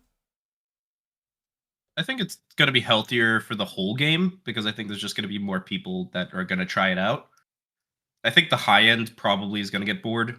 But I think it also kind of matters where they put the difficulty. And I don't know. There's this eternal kind of question that always looms around raiding, where the first 4 or 5 bosses get cleared within, 10 pulls each, and then they hit a wall and it's like a 300 pull boss. I know that as a raider, I hate that. I would prefer, if there's 10 bosses in a raid, I would prefer each one being 100 pulls rather than the first 8 being, 20 and then the last 2 being 600, right? Like, but I think there's also a question of like, is the fact that the first couple bosses, there's so little pull counts in those, does that help people get into raiding, or does it ultimately turn them off because they clear the first 4, hit a wall, and then go, oh, it's like, this is not what I signed up for. But I don't know. I think if everything as a whole is easier, then there's definitely going to be more people trying it out. I think the other thing, which is like so weird, if you think about it from an outside perspective, raiding is kind of really rough, like timing wise. You have a set schedule, right? Like Tuesday at 6 p.m., you got to be online raiding. And there's not a lot of video games that are like that. Yeah. Like that's just not a thing, right? People just, they open League of Legends, they queue. They open Fortnite, they hit the queue button, right? There's 2 friends on, they hit queue, they just go. And for raiding, it's very much you are raiding 3 days a week. This is the time that we're raiding. This is when we start. This is when we end. And I think that's a little off-putting for people all the time. Especially if they're not coming from MMOs in general, right? I think that's a great... Do either one of you guys want to jump in before I monologue for the next minute? Yeah, my when I was raiding probably like a couple of years ago, my ex-girlfriend left me because she said that I play every single Wednesday and it's sad for a man to do that. I'm still playing WoW and I love it, so she can do well. Darn right, Left man. you? No. No way. She said gaming's for boys. No way, Oh, man. jeez. That is Yeah. Oh god. Sorry to bring Anyway, mood down. Shaw, did you want to say anything before I monologue? I'd love to, but also I don't have anything to say. So I've been cutting edge raiding for the last couple of years, and I haven't done any testing, so I have like no input for the new raids coming up, and I'm so checked out of raiding right now that I just don't really have any input. So Yeah. feel free to monologue. I've already forgotten what I was going to say. It wasn't that important. Don't worry about it. Oh dang. No, I'm sick and I have a bad memory to begin with, so I'm struggling to form cohesive thoughts right now. So forgive me, but yeah, it's one of those things. What I do remember is that that has to be a problem that Blizzard continuously goes back to the drawing board for, because like you said, Fortnite, League, I mean 1,000 other games, you either log on and you queue for a 10, 15, 20-minute match, and that is the game, that's the loop, or they're sandboxy like, your Minecrafts and whatnot, where you just log on and do what you want for however long you want. MMOs are a unique beast for sure, because even Mythic Plus, a 25 to 40-minute dungeon run, that's a commitment for a lot of people. They got kids, they get home from a long day of work. You have to get to a point where you can even do Mythic Plus before you can start doing Mythic Plus itself. And then on top of that, your rating schedules. That's a tall order for a lot of people. So I can see why it's one of the main reasons I assume a lot of people struggle to get involved with rating to begin with. Like, how attractive, and this is not a rhetorical, well, I guess, whatever. It's how attractive is rating to somebody who's fresh out of high school, fresh out of college, whatever the case may be. They're in their late teens, early 20s, mid 20s, not having done it for the last 5, 10, 15 years, however long it's been. Like, how many people are picking up WoW and they're like, ooh, I want to commit to that schedule that you're talking about. I don't have a clue. I assume not many, because it's a tall Probably order. not. It's like a part-time job. Yeah. Especially if you're committing to a schedule. Like, if you raid more, like, personally, I've been raiding in like a 2-day-a-week guild for years now, which is the most I want to put in. And it's like 3 hours, 3.5 hours each night. Same. Yep. But any more than that, it's like, it's like almost like a part-time job, and it's crazy. You got to be super committed to raiding, or like really enjoy that progression. And I think it's fun, kind of going back to the whole pull count thing. I guess I do have comments on that. I loved season 2 of The War Within. Like, Undermine was great because the longest boss in there, I think, for my guild was unironically Sprockenmonger, which took us like 100 pulls because we had some attendance issues. So we had like people filling in for tank, and that was rough. But it was like Muggsy was 100, Gallywix was 60, mid 60s, and that was like such a good tier. The bosses were still really fun though. I know Gallia is kind of a meme, but God, that was like my perfect end fight. It was just like couple mechanics, nothing too crazy. A little bit of responsibility on like 5 people and then maybe the tank. And then it's chill. You're just vibing. I don't know where I was going with this thought, but yeah. No, That's all I have to say. I think finding that sweet spot is definitely important to both Blizzard and the player base, because you're right. You don't want to kill Jaden. I remember progressing on Kill Jaden back in Legion. I personally love that fight. I can't remember how long it took my guild, 300-400 pulls, whatever it was. I loved that. What a fight. Not everyone sees it that way. Not everyone wants a 300-400 plus pull encounter, even if it is the last boss in a raid. So yeah, where do you strike that balance? Like where, because as Blizzard, you have to satisfy the people who've been raiding for literally decades and not bore them to tears, while also, I'm assuming, you're wanting to attract more people, not just to the game, but to one of the core pillars of the game, raiding in this case. I don't have an answer. Again, I'm just thinking out loud here. So Just spitballing. Yeah, it's really subjective. Like, why do certain people? I'm sure Whisper and Obly, you probably enjoy raiding for different reasons than I do. If you obviously are planning on raiding in Midnight, like I enjoy it for like the loot, and I really just like the aesthetics of the raid. Like, I like to go and see it once, and then I'm probably pretty satisfied. But some people do like really hard boss fights and like figuring out every little min-max detail, and it kind of depends on like your raid team, who you are as a player. So I obviously super uphill battle for Blizzard every season to figure that out. yeah, For me, I like to pass. yeah, I love Big it. parser. That's it. That's yeah. all I want to do. I only raid literally to pass, because it's like the leaderboard aspect of it, the competitive aspect of it. Yeah. I love, and it keeps me coming back, and it keeps me raiding every single week to try and do better and be that sort of best that you can be. One of my favorite things about raiding, Shaw, how long have you been playing Brewmaster now? Like seriously, I've been playing it for What was it, WoD, Legion? 3? How- No, so I started like my Brewmaster main arc in Dragonflight. okay, so Before that, it was Guardian Druid for a bit, That's but totally yeah, I've fine. been playing Brew since the start of Dragonflight. Yeah, one of the things that I love, and I don't really, I mean, maybe I'm just not thinking of an example, but one of the things I love most about raiding, at least back in the day, were things like kiting the ads on Garrosh with keg toss, or whatever it was called as a Brewmaster monk back in the day. I Love it. I remember Death Knight when I used to be a guild leader. Brutal was the name of my tank, my prot warrior, and Static was the name of my guild, hence Brutal Static. But I remember it was on, I think, what's the boss called in Throne of the Four Winds in the first tier of Cataclysm? Whatever that boss Did is. not play back then. No Yeah. idea. Yeah. So there was one of the platforms you had to kite ads as a Frost DK, I believe.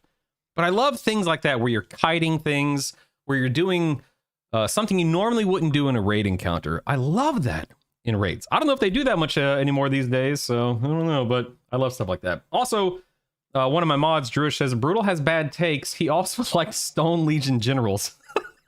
Oh yeah, that's Listen. then you're cooked. Yep. I like Stone Legion generals. It was a lot of fun. I played marksmanship in that fight. It was a blast. Oh, that's why. Okay. Yeah. MM was fun. Anyway, Yeah. let's see what people voted for in this most recent poll here. Scrolling down, how do you feel about Midnight's first raid tier? Whoa, 71% of people said they are excited.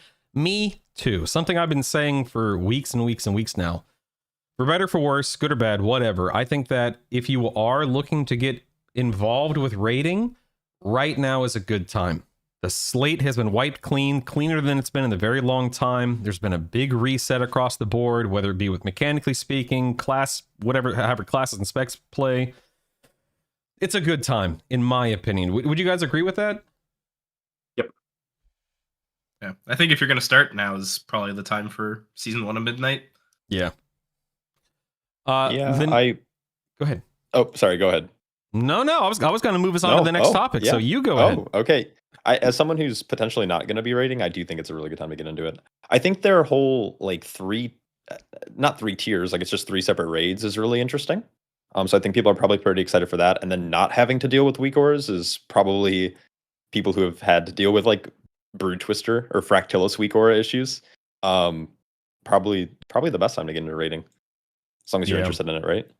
Yeah, I think that them, again, even though I'm a self-professed weak ores lover, I think that by not requiring so much for PvE and or PvP, but we're talking specifically about PvE right now, it is the right decision. It's the right call, I think. The fewer obstacles you have in people's way, the better when it comes to getting them plugged into something like raiding for sure. All right, the next poll question, you can answer and access the poll by typing the command poll. I'll stop saying that word, sorry. But the question is, how do you feel about the Season 1 dungeon pool? I'm going to go first. I love it. Shaw, you've been running a lot of beta keys. Too much. Oh. What do you think, Yep, man? How are you unemployed? liking? It's really good. I think the bolt slop term was thrown around a lot at the start, and that is no longer the case. I think the boss design is actually really good. I think they're really cooking with bosses. They're probably feeling like raid bosses with how little mechanics they have, but the average dungeon boss is like 4 mechanics that you're dealing with. Lots of damage amps, pretty decent like tank busters, good healing checks. So I think it's going to satisfy like everyone who does Mythic Plus. Dungeon timers are relatively shorter than we're used to. So like we're seeing timers between like 29 minutes and 33, which means you have like fast-paced 3 boss dungeons. People kind of like that. So I don't know. I'm super hyped. I'm hoping I don't burn myself out before Midnight actually gets here, but I have like 5,000 gilded crests or whatever they're called on just my brewmaster. So I've been probably playing too much. That's okay. Oh my goodness. What about you two? What about you two maniacal melee guys over there? Have you guys done a lot of Mythic Plus testing on the beta? Almost speaker. Oh, you're too kind. Yeah, I'll go. Yeah, I can't name you a dungeon I don't like. I think they're all good. Mysara Caverns is the best by far. It looks unbelievable. Agreed. It's so good, and I just love the way the second boss is, where you get the big damage amp. The only one that I think is a bit iffy, and it's rightly so that it's the iffiest one out of the lot, is because it comes from Warlords of Draenor, so the Spires of Iraq one. Skyreach, yeah. That one's still a bit like, I don't know, it doesn't vibe with me very much. Yeah, there's not a lot of wiggle room with Skyreach, both literally because you're on these small little platforms, but it's also just a hold W. Like you get what? You have a branch at the end, right before the final boss, you can go either right or left. And then there's also a branch before the second boss where you can go right or left. But other than that, it's pretty much just hold W, right? Is that your frustration there? Is the fact that you just can't really do anything other than literally what's in front of you? Yeah, I think that's not great, but also I think some of the boss designs aren't the best they could be. I think the second boss is universally pretty hated by a lot of people. And then the first boss got redesigned, and I don't think it's really been redesigned to be that much better than it was before. And then the last boss is all right. I think the last boss was changed so that tanks can no longer get the lens flare, which was terrible. It should never have even been a thing. But so the last boss is like the only boss that is somewhat bearable. The rest are kind of shitty. You said Mysara is your favorite, correct? Yeah. Something that I heard and I agree with is that Mysara Caverns is it's like a quintessential war. It looks and it feels and it plays like a Warcraft dungeon in the best of ways. 100%. When I went in there for the first time, there's that ledge where you can see the rest of the dungeon. Mm-hmm. I just stood there, Alt W, UI's gone, screenshot. That was great. Is it your desktop background now? Yeah, my phone background, and it's my girlfriend's contact photo as well. Everything. Oh, perfect. Yeah, awesome. Oh my goodness. Go ahead. Yeah, I think for me I'm someone who burns out of M+ really quickly in a season. And I think that a lot of that comes from M+ feeling like very formulaic in a lot of dungeons. Something like the Spires of Iraq, where you just don't have that much kind of choice in what you're doing and when you're doing it. I really don't like that.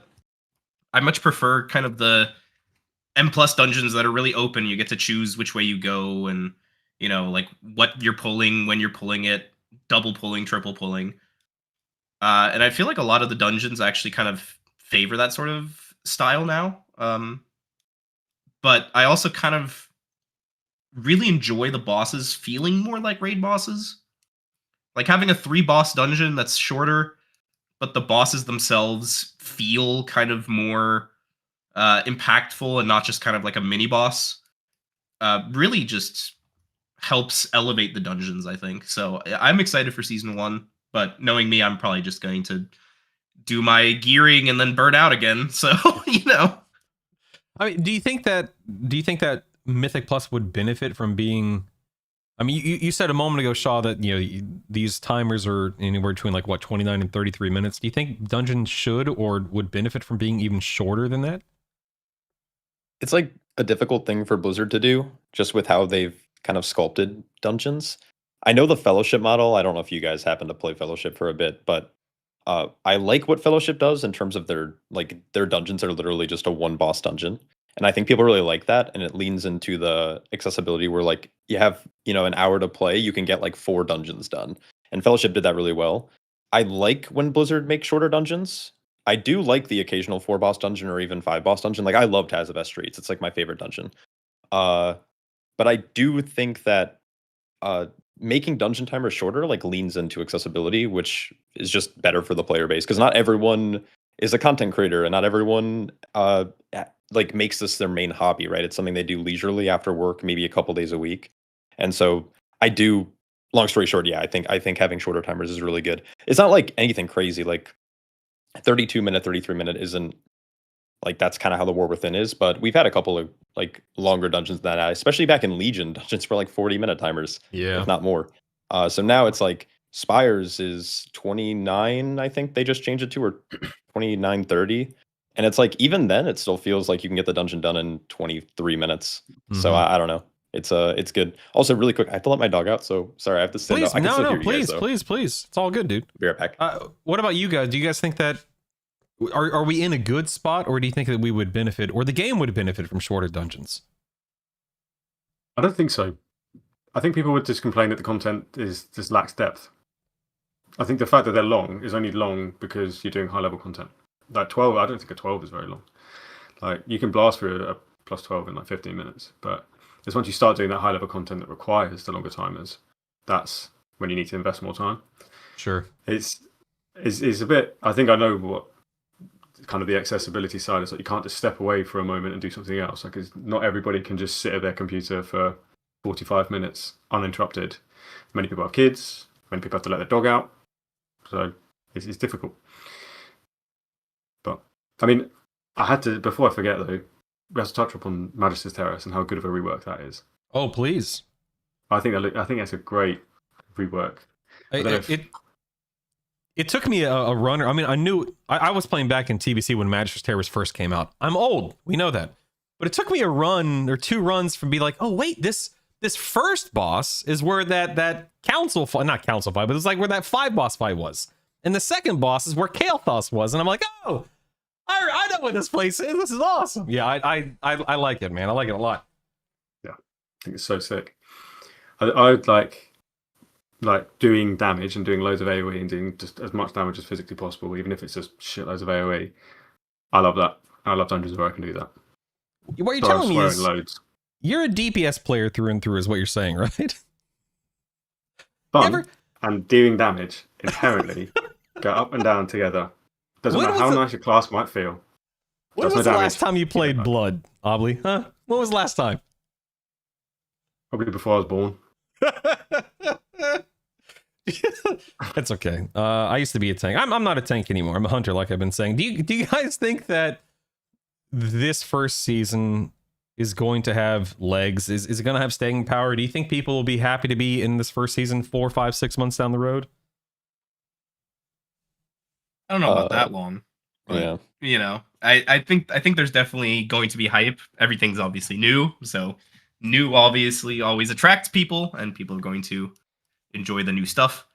But 4 or 5 months, I don't know.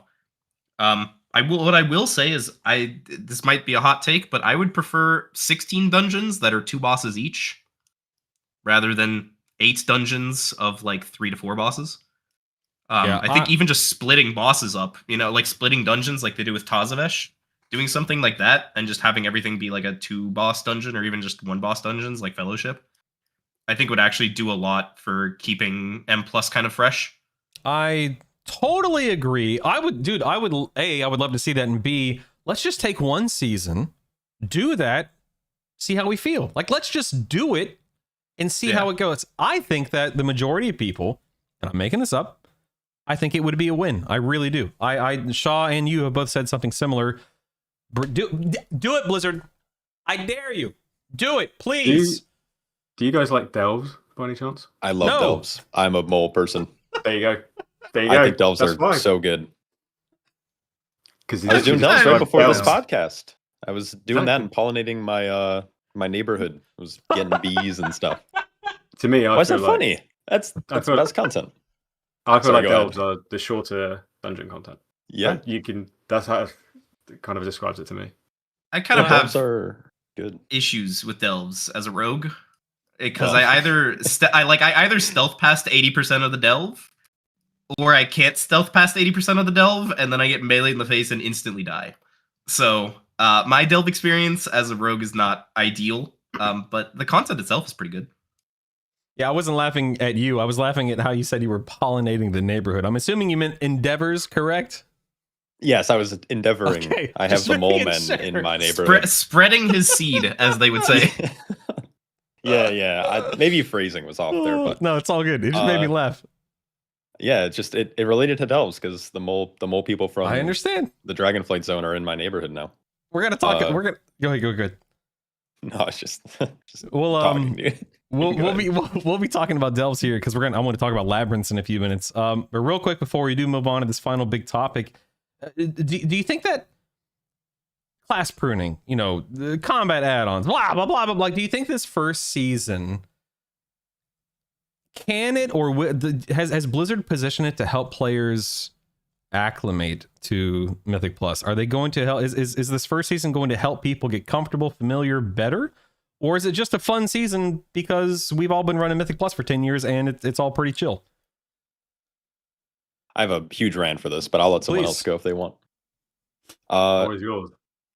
I've been pretty vocal especially in like the last week or two about how disappointed I am with how like my class specifically in spec has been pruned in such a way where like there's no skill expression, it feels like.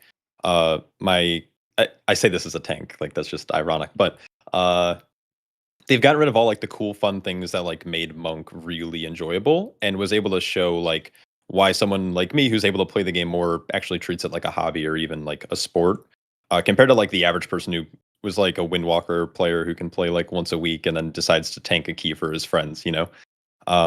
I do think though the counterpoint is that I think making the classes more simple will allow people to actually experience these dungeons, which do have good mechanics, especially on bosses, where you're going to be enjoying like the actual atmosphere of running the dungeon a lot more, which is why I've been playing so much beta. Like I think the class has been kind of ruined is a strong word, but the things that I enjoyed about Monk have been taken away, but I have been enjoying doing the dungeons, and it's been a blast. So I'm hoping that people are able to get into it. And then another point is like, yeah, classes are easier, but that means like someone who's wanted to play Assassination Rogue or Brewmaster Monk or Frost Death Knight, but always been like intimidated by the aspect of learning a new class is going to be able to jump in without too much resistance, which is just a big W in my opinion. We'll see how it plays out though, because I have no idea. No, I think you're definitely on the right. I've heard that a lot about BM Hunter, but BM's been really hard to get into over the years, so I'm glad they've simplified it. Yeah, it's one of the hardest classes. Yeah, for sure. No, but joking From 2 buttons aside, to 1 button. I think you're absolutely right. I think that, again, having lost weak auras, rest in peace. I think that this first season is going to help a lot of people and encourage a lot of people. And I'm definitely the kind of person, the kind of player that I want to see more people plugged in and dialed in and involved and having fun and learning and experimenting and so on and so on and so on. So, yeah, did you guys have anything you wanted to add to that? Because I think you did a great job with that, Shaw. Oh, thank you. You're welcome. At least someone's proud of me. My mom's still disappointed, but I'm not disappointed in anybody. Don't worry. Oh, at least for me, I feel like it's sort of a double-edged sword. Like on the one hand, in the Rogue Discord, especially, but like I assume in every Discord, a lot of the like die-hard one tricks are kind of crying, right? Like their perceived skill expression of I play this class, 35 hours a week, and so therefore I must be better than everyone else, right? Like that feeling that you get that with sort of putting in that many hours, that is going away, and it is much more accessible. But at the same time, I also like, even me as a rogue, as a sort of high level player, if I wanted to play Outlaw, my experience with Outlaw was open the Outlaw channel, see a bunch of min-maxes, like roll the bones if 2 buffs, but not if 1 buff and this other buff. But if it's these 2 buffs, then you also still want to reroll. And I would read that and just go, okay, maybe next season, like I don't really want to deal with that. But as someone who doesn't play alts, I've like been playing Devour, I've been playing Vengeance, and it's not something that I would have really done at all had the classes not been pruned.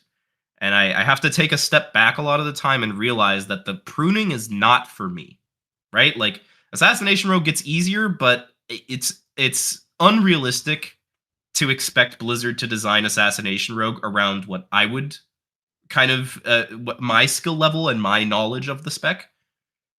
And so I think especially, people who are pugging, people who are signing up to random keys, and then they get that one player in their key that doesn't know how to press their buttons, right? And they look at the damage meters and go, oh god, right? Like, oh, this again. That's kind of like the skill floor is being raised in a way where like a lot of people will be able to just enter, press kind of whatever buttons, and then get away with it. And so I think that's just generally a better experience for the vast majority of players.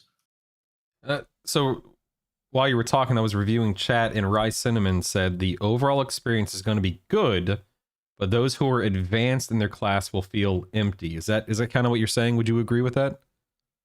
Yeah, that's basically what I said in a minute, except condensed into one sentence. So, yeah. Listen, this is a podcast, all right? You're allowed to pontificate. Is that the right word? Please, man. It's all good. I think as long as there's an ability there is a skill expression to express, no matter what shape or form it is, as long as you can, then it's fine. Like, you don't really want to have like this skill difference to be so wide between the worst DPS and the best DPS. But as long as there's something to aim for, and you're not just kind of doing a RNG to slot machine every time you pull a boss, I think it's fine. I think it doesn't matter too much. But yeah, it's going to feel horrible if like the difference between like rank 1 and rank 100 is just the fact that rank 1 is giga lucky and you're not. I mean, knowing what I know about SimC and looking at the Sims and stuff, you're in for a bad time. I know. Joe Terry asks, do you think Season 1 Dungeon Pool rocks because of the dungeon selection itself, or because of how routing and affixes are going to play out?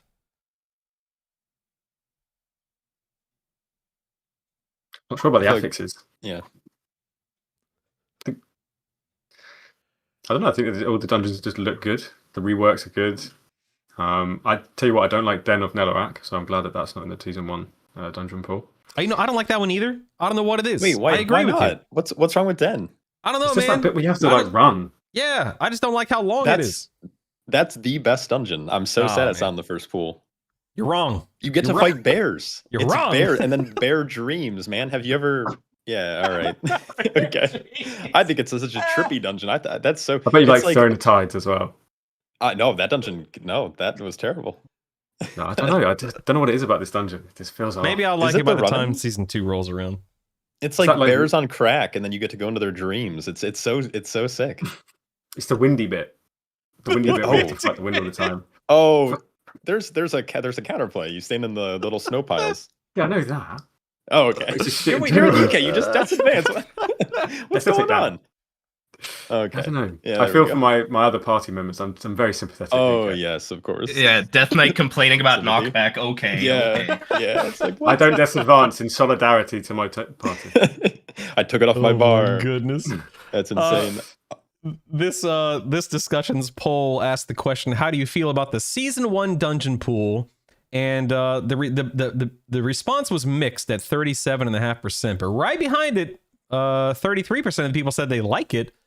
Only 25%, which is me, say they love it. So, for those of you who are listening and or want to leave a comment, why mixed? Like, what is it about this first pool that leaves you mixed instead of liking or loving? That's a genuine question.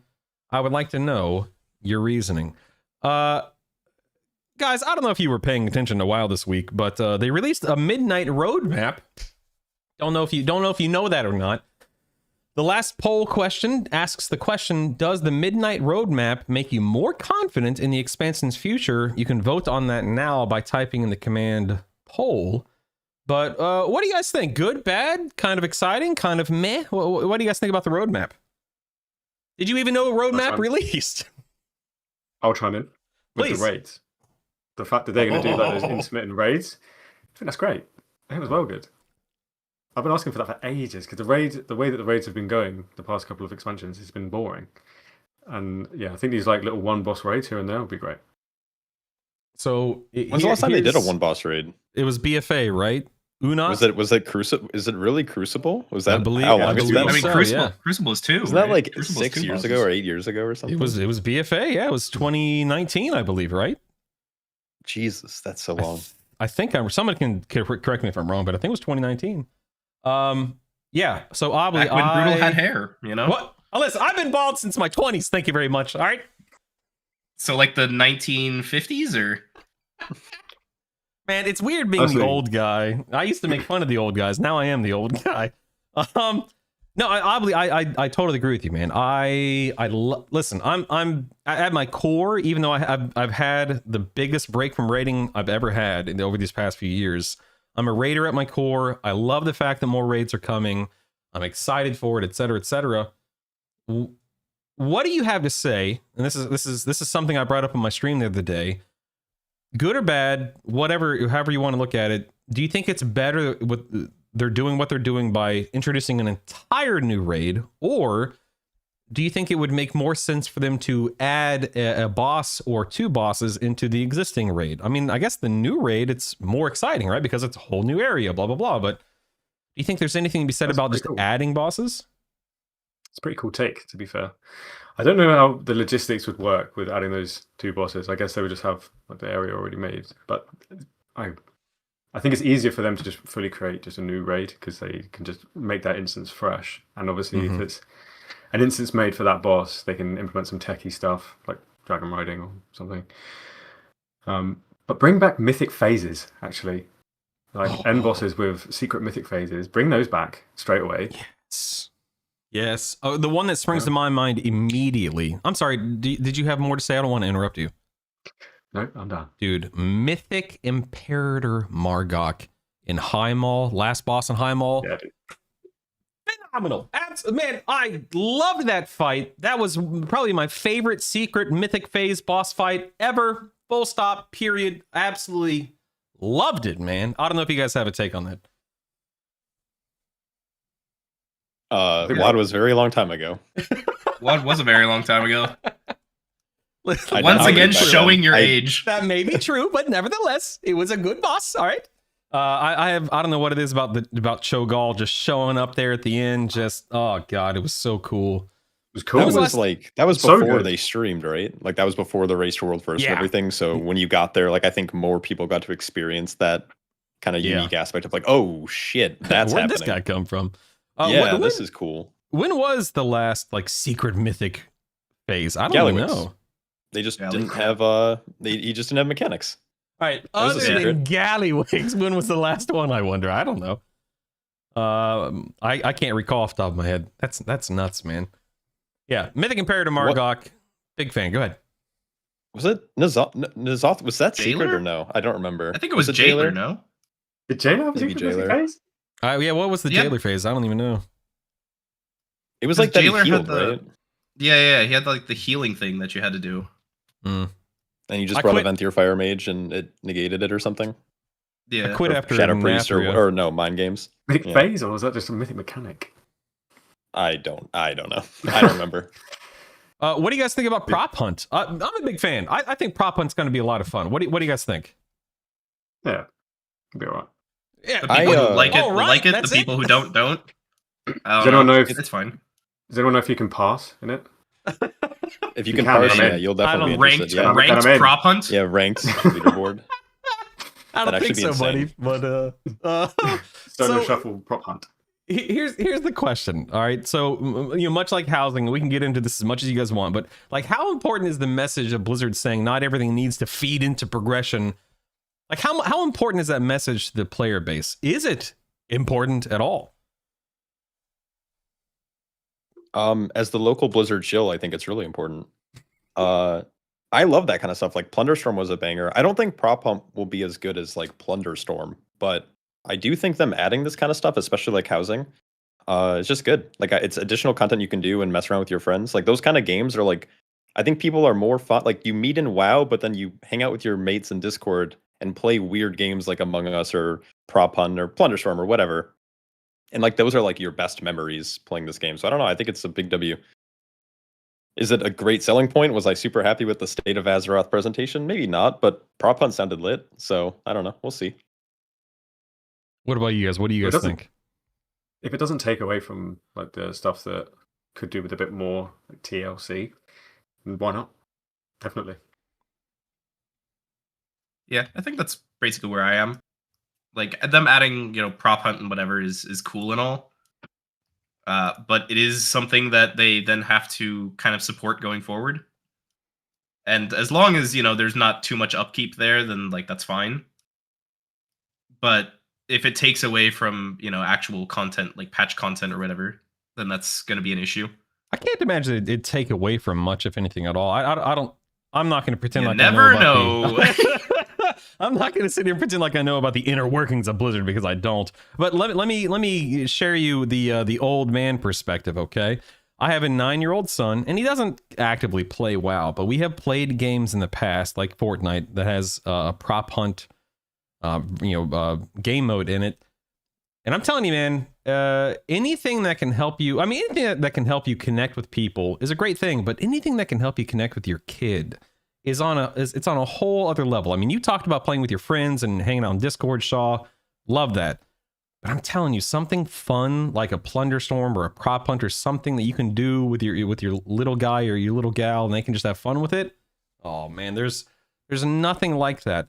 And even though my kids don't play WoW and they clearly don't raid, if it ever gets to that point to where they want to play WoW and they want to raid, I mean, I'll be in hog heaven, as they say.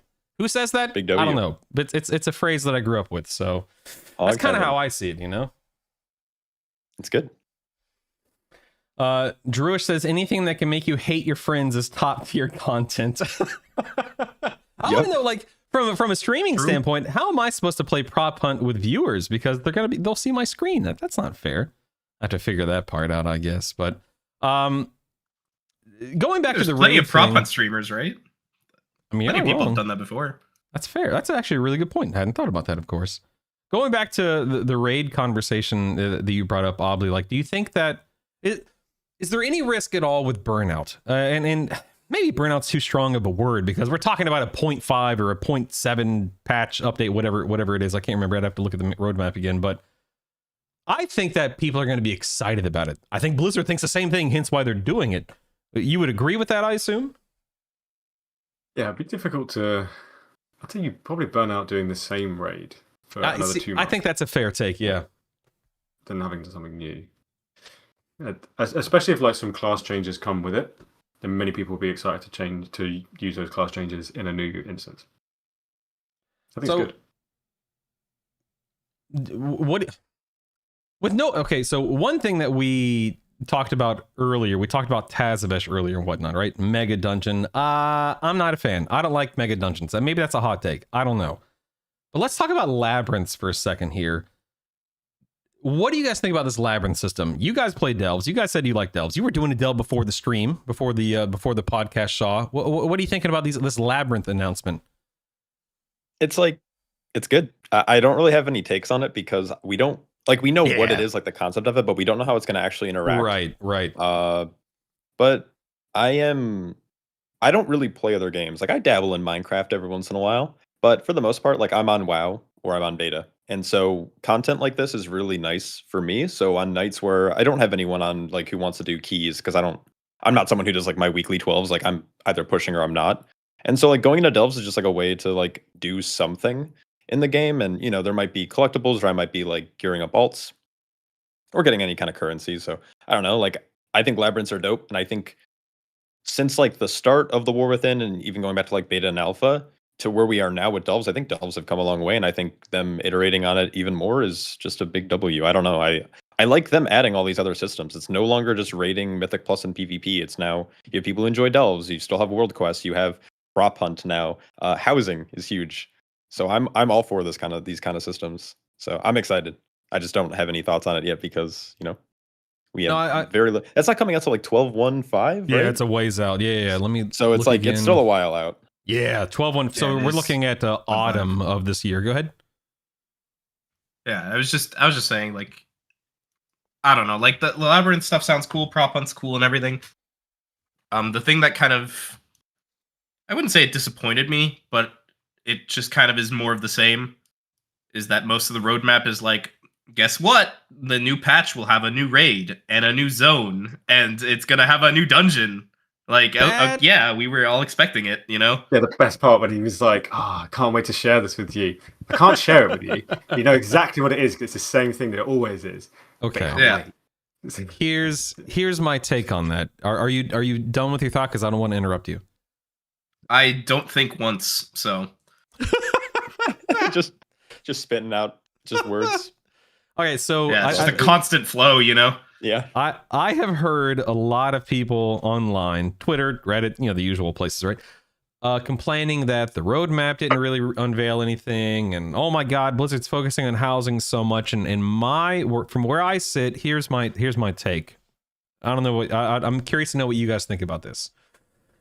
Blizzard, announces the World Soul Saga. We've got Midnight coming out in a few weeks. They don't need to convince the majority of people who are actively playing and subscribed to continue subscribing. Most of us are in, right? But how are they supposed to reach the people who have either never played or who have quit and they've gone on to do different things? When they announce a new expansion, much like you just said, people know what to expect. It's WoW. It's been out for 20 plus years. raids, dungeons, zones. And I think one of the reasons why they're hammering housing so much, and I think this is a good decision from a marketing standpoint, people know what to expect with WoW, but holy crap, you're talking housing is out now? What? This is new. Tell me about it. You can go and collect things. There's decor. You can go and kill old raid bosses. You have events. You have this, that. Wow, this is a new system. It seems to be doing well. It seems to have a lot of nuance to it. That's interesting because I've raided before. I've done dungeons before. Been there, done that. This sounds cool. I mean, do you think that's why Blizzard is hammering housing so much? Is because people know what to expect with WoW otherwise? I mean, it might be Yeah, I'd say cynical so. of me, but or maybe even pessimistic. But I think they're hammering housing so much because there's just nothing really else to hammer.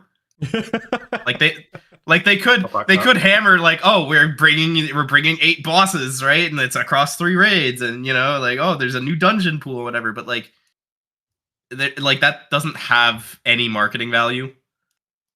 And housing is kind of the thing that has marketing value. Like even the prey system is like not really marketable. Like you explain it to someone, it's like, okay, well, you're out in the world and you get ambushed. And that's it, right? Like that's just the system. So what are you grinning at, Shaw? What are you doing over there? You said you like the prey system, right? No, I'm just like kind of smiling because like it's true. How do you hammer home like, yeah, you're an open world and you're getting attacked? It's like okay, that sounds like just any MMO. That's what I'm kind of grinning at, but it's just sure. It's funny because when did they start doing the roadmap? Was it Shadowlands or was it Dragonflight? I don't remember. Does it was anyone remember? Dragonflight. I think it was Dragonflight. I thought it was Dragonflight, but I remember like when they first did it, everyone was like so excited. At least maybe it's like the people that I'm around in my social circle, but it seemed like everyone was like, "This is awesome!" Like Blizzard's being transparent, and now we're we're kind of used to the roadmap arc where it's like before new content they kind of release this roadmap and everyone's kind of jaded and they're like, "Oh, it's the same stuff. It's the same stuff." But it's like at least the way that I look at it is they're being transparent-ish. Obviously, that's very nuanced, but like at least they're kind of saying like these are the things that are coming and what to expect, especially when there are new any type of game modes like prop hunt in the 0.5 patch or labyrinths. Like it's like, yeah, I see the same stuff and I can expect it, but we also have these new things, or here's the benchmark for like new housing updates or UI updates. And I don't know, I think the roadmap is good, but coming back to like the marketing stuff, it's just like it's the newest thing that they've added, and it's probably their biggest project that they're probably pretty proud of. And I would too if I worked on housing, because I love housing. I'm like basically a housing main at this point. So I don't remember. Yeah, that's why I was laughing though, because I was just like, yeah, how do you market prey? It can also reach everybody though, like the housing. Like every single person will have a house when they log in. So like no matter what type of WoW player you are, you will be able to benefit from like a housing marketing strategy. Whereas you can't really put a brand new raid on the side of a bus. You could put player housing. Yeah, Ferris in Twitch chat literally just said, yeah, housing's a huge win for communities. It's something that anyone can do. You're absolutely right. And then Drewish in Twitch chat said, hey, it's not the housing and art team's fault that they're cooking more than any other team right now. True. They they did. I personally, I haven't done anything with housing, and it's not because I think it's a bad system. Quite opposite. I think it's an amazing system, even though I don't have any interaction with it. From everything I've seen and heard, it looks phenomenal. It's just not for me, and that's totally fine. Because I believe you said this a few minutes ago, Shaw. I think it was you. I think that the more stuff they can introduce into this game to get people involved, plugged in, and having fun, the better. It doesn't, and it shouldn't be all raiding and all Mythic Plus and stuff like that. I think things like housing, prop hunting, plunder storming, all of that stuff and more is good for the game. Oh, you have a feral druid. Look at that. Yeah, the WoW. He's a little needy sometimes. I just have to. This is my kid. This is my baby. So he has to get his attention, or else he won't leave me alone. Oh, you were saying something. Oh, I was just gonna say it's like the thing I miss most about WoW ever since, I don't know, Shadowlands, probably, maybe before. It just feels like everyone just hangs out in the major city and you just queue into your dungeon, and especially once you have like your dungeon portal, you port to the dungeon, or you're waiting for a warlock to summon you to the raid. And having an MMO feel lively again has been like great, and housing has done that. Even these like pre-patch events, going way back to the start of the podcast, it's like at least seeing people out, and you have 300 people hitting a rare, and your game's lagging, and you're getting 2 FPS. Like that kind of brings back the old, wow, I'm playing an MMO and other people are playing this game at the same time as me, is I think really good.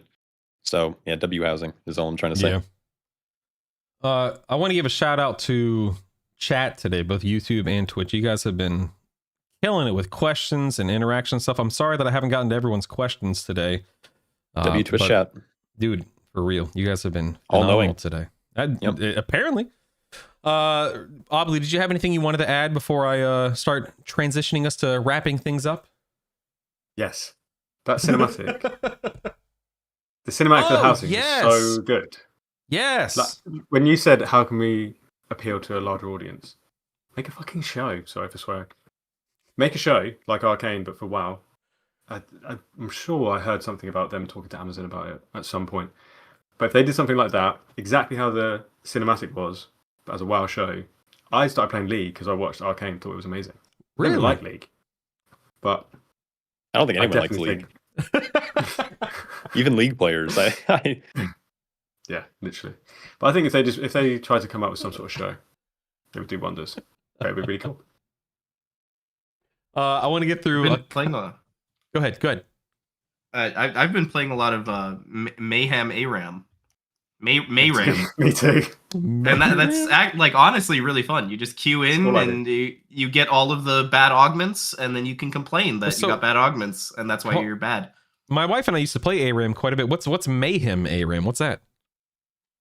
Yeah, so basically when you level up every couple of times, you get an augment, and it can be sort of anything from like you deal increased damage or increased healing or whatever, or just raw stats, to ways that completely change how your character plays. So there's one, for example, where if you're a ranged character, you can get an augment that just turns you into a melee character. And like that's pretty sick. Or there's one that turns one of the items, it like super buffs the items and makes it stack 3 times faster. And then you turn into a huge tank.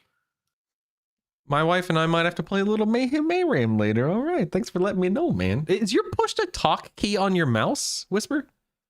Yeah, it's my thumb button right here. What the heck? It's the only reason I have a button on my mouse, because everything else is on my keyboard. I've never met another human. All right, real quick poll that's not on the poll. Who out there has a push to talk key on their mouse? I guess it's not that weird. There are literal buttons on your pedal, mouse. if that's weird. What? I've always thought about getting the foot pedal, but I've never taken. I just did it. It was like $4 on Amazon. It's like the best thing ever, at least from like a streaming perspective. Is I just don't want to have to constantly be like pushing my keyboard or accidentally hitting like a weird keybind. So I just committed to the foot pedal. I bounce my leg and my feet a lot, so I guess I'd have to stop doing that if I took the pedal route. Well, if you macro it to your like aim shot, I think you could just play Hunter now. Well, just all right, start. All right, funny guy. Let's get just out of start here. slamming the all foot right. pedal. Yeah. Too many shots. All right, sorry. All right. Yeah, all right. Yeah, bad joke. I get it. It's all good. The last poll was: does the Midnight Roadmap make you more confident in the expansion's future? And wait, let me refresh the page here. This is important. And 56% of people said they are cautiously optimistic about the future of Midnight after the roadmap. Would you guys agree with that? What do you think? Or are you unsure? Or are you very confident? No matter what, they have to follow through on it. They've said they're going to do 3 in this saga, so we're going to get another expansion no matter what. He'll be all right. I think I'm also cautiously optimistic. I mean, the like mid-season raids, I don't know exactly how that's going to slot in, right? Like, will the mid-season raids, for example, like what is it, 07? Yeah, for the 12-1-7. 12-1-7 for season 2 and 12-05 for season 1. No, it's the other way around, isn't it? Because let me double check. No, it's I think I apologize. You are correct. It's 12-07 for season 1, 12-1-5 for season 2. Thank you for the clarity. I appreciate that. Yeah. So my I guess my concern about that is like, how long is that raid going to last? Like, is that raid designed to last into season 2? Like, will it scale up? Will it have rewards that are still going to be good in season 2, or is it just going to be a raid and you clear it in a week? And That's then a it's good question. gone in like 5 or 6 weeks. My first instinct is like, yeah, it'll be around for a month or two as we lead into the next patch. But then it's like, that seems like a lot of work. I mean, I don't know how long it takes them to design this stuff, but it seems like a lot of work for a raid that lasts for maybe 2-ish months. Yeah, I don't know. That's a good question. So I'm cautiously optimistic. I also don't know how they want to slot the mid-season raids in, and depending on how they want to do that with like 0.7 or 0.5 or whatever, it's gonna be weird for sure. Veramil says their mute and unmute is on their mouse. Fair enough. Lucy Furium says foot pedal supremacy. All right. Well, Lucy. There you go. Well, I'm gonna do one last viewer question, then we're gonna get out of here. Joe Terry asks, the season 1 dungeon pool rocks, but do you think that's because it's actually better designed, or just because it's early in the expansion? I think it's well designed, personally. What do you guys think? It's just better.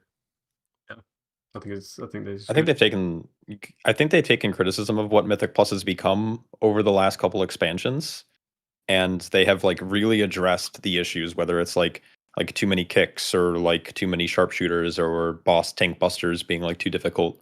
And I don't know, like not only are they visually appealing, and of course it's like new content, so of course like it seems really good right now, especially if you're like playing beta, because it's just we've been running the same stuff, especially Priory for the last 2 seasons. So I think if they keep moving in this like game design direction, it's going to be really good. So yeah, I'm a real big fan. Yeah, me too. All right, I'm gonna get us out of here. You guys, I say this every week, but I also mean it every week. It has been a pleasure talking with you, hanging out with you, getting to meet and know you guys. Do me a favor, anyone who's listening, of course, you're on my channel. Thank you for being here. Feel free to click follow here. But if you scroll down just a couple of inches, you're going to see a link directly to their channels if you're watching this live. Please go to their channels, follow these guys, hang out with these guys, tell them how much you love and appreciate them being here. I want to know, Obley, we're going to start with you. We're less than 4 weeks out from midnight. Are you doing anything IRL or in-game to prep for midnight, or are you just kind of hanging out and waiting for the ball to drop? I like to book a week off work when everything comes. So I've done that. Now, I'm doing a lot on. Are you saying you're taking a week off like when it launches, or a week off when season 1 launches in mid-March? Both. I've got fair enough, a lot of holidays to use, and I'm using it. But in terms of real life stuff, I don't know about real life, but I am putting together loads of content for DKs if they are looking to raid or looking to do Mythic Plus. I'll have loads of sort of guides, written stuff, loads of stuff that they can watch to prep themselves before they go in. Because I do loads. I'll watch loads of like alpha, beta, raid testing, dungeon testing. I mean, I've already done it. So I've got all the know-how, and I'll pop that into a document and get it all over to DK. So if they want that, they need to be in my Discord. That's the main thing. Okay, so go follow Obley on his YouTube, his Twitch, jump in his Discord, and Obley, I'm going to put you on the spot. What kind of sub goal would we have to run on Twitch for you to play Hunter this first season? 1 million subs. What about as an alt? What about your main alt? 2 subs and I'll play Elemental Shaman. Okay. What? I didn't say Shaman. Hold on now. Wait a second. Pump the brakes. That's as far as it goes. All right, funny guy. Sean, I heard what Survival is really fun, actually, with the I've heard the new same shotgun thing that they have. I've heard the same thing. I'm not a melee survival. I'm very anti-survival because it's melee, but don't get me talking about that. Shaw, what about you, buddy? What are you doing for these next few weeks while you're waiting for midnight, both in game, out of game, whatever? Well, out of game, I'm normally thinking about the game, so it's mostly I'll just prep for midnight. So between like I'll be doing a ton of beta testing, but I normally do like a bunch of like dungeon guides mostly. So like routing, boss guides, stuff like that. So that's mostly what I'm prepping for. Also, I don't know if you guys do this, but like I normally spend pre-patch events like super cleaning up all my characters. Like I clear out my bank, clear out my bags. I like organize all my gear. I get rid of everything that I don't need anymore, or like I don't plan on leveling with. I make sure I have like trinkets set up for leveling. Like that's normally how I spend pre-patch events. So today I like cleared out my warrior. So between that and just working on YouTube content, yeah, I'll be there. All right, how many subs for you to swap to Prot Warrior as your main? 1. I'll do it right now. 0. Brewmaster that bad? Is that what you're saying? No, it's just it's like really weird. Tanks are like, I kind of mentioned this earlier, but most tanks are like this. I can't even like complain about brew, but it's like tanking is now, you have your mitigation, which you'll keep up all the time. There's no like skill curve there. And your rotation is like 2 buttons and you react to procs, and it's still the same 2 buttons. So it's like you're now able to focus, which is good. It's good for a lot of players. You're able to just like focus on, the pulls you're doing and making sure you're kicking the right thing and taunting the right mob. So I think that's better for most players. It's just as someone who's like an elitist, I like min-maxing my buffs. So, but yeah, most tanks are in a pretty good state, I'd say.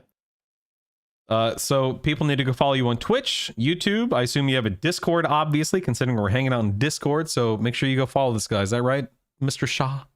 Yeah, those are the places I do stuff. Very good. So yeah, if you want, great. If not, no qualms. This is a requirement. You have right? to. It's a requirement. Whisper, True. bring it home, man. What are you doing these next few weeks, other than hanging out with your IRL feral druid? Guides. such as life at Wowhead, you know what I'm saying? Like, if a patch comes out in 4 weeks, that means guides need to be done in 3. So how's it coming along? Are you ahead of schedule? Stressful like always, especially going into new expansion. Changing guide formatting and all that stuff is always a little bit of a headache, but looking okay. That's a nice mustache you got there. That was perfect. Oh my goodness. This guy, I don't even know. Where do you want people to find you and or follow you? YouTube? Basically just YouTube. I have a Discord. I don't really do anything with it, but people can find me everywhere basically. YouTube, Twitch, Rogue Discord. I hang out a lot of the time. I also get pinged everywhere else in all the other class Discords. So it's very difficult not to find me. Let's put it that way. Well, again, please make sure you guys are following my channel. Go follow their channels.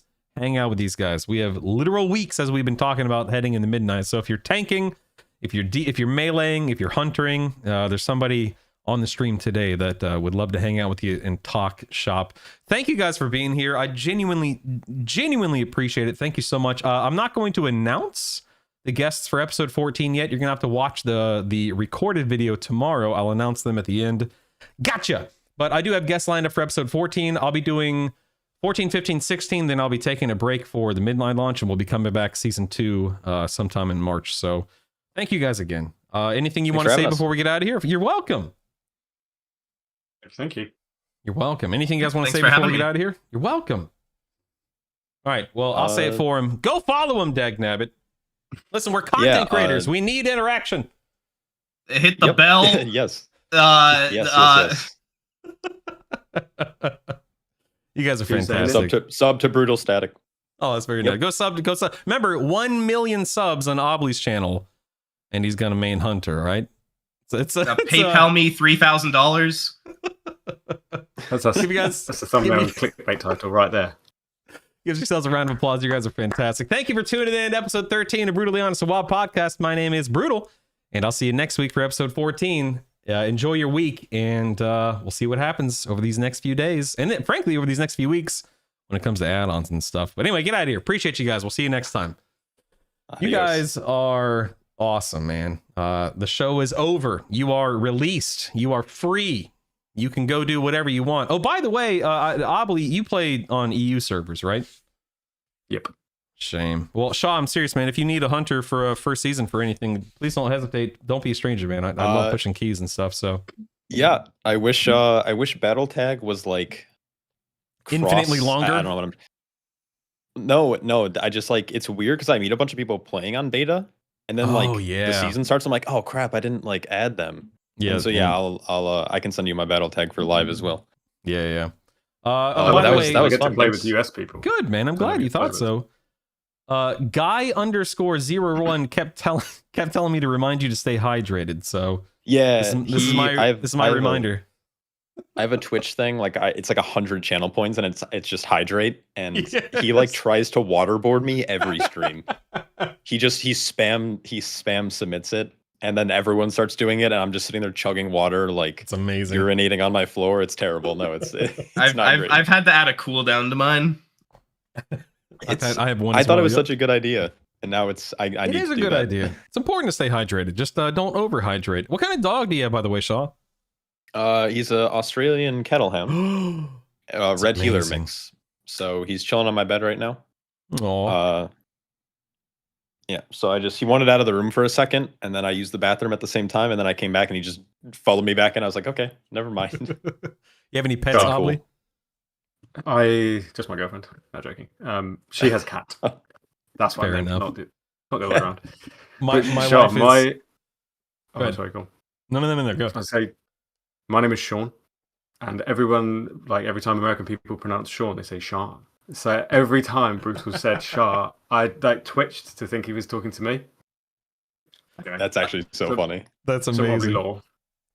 But what were Well, you you- can say, Brutal? Sorry. No, I was just gonna say that my wife is deathly allergic to cats, and we had a Chihuahua, but she passed away. Wow, 2 years ago, I think. At this point in time, wow.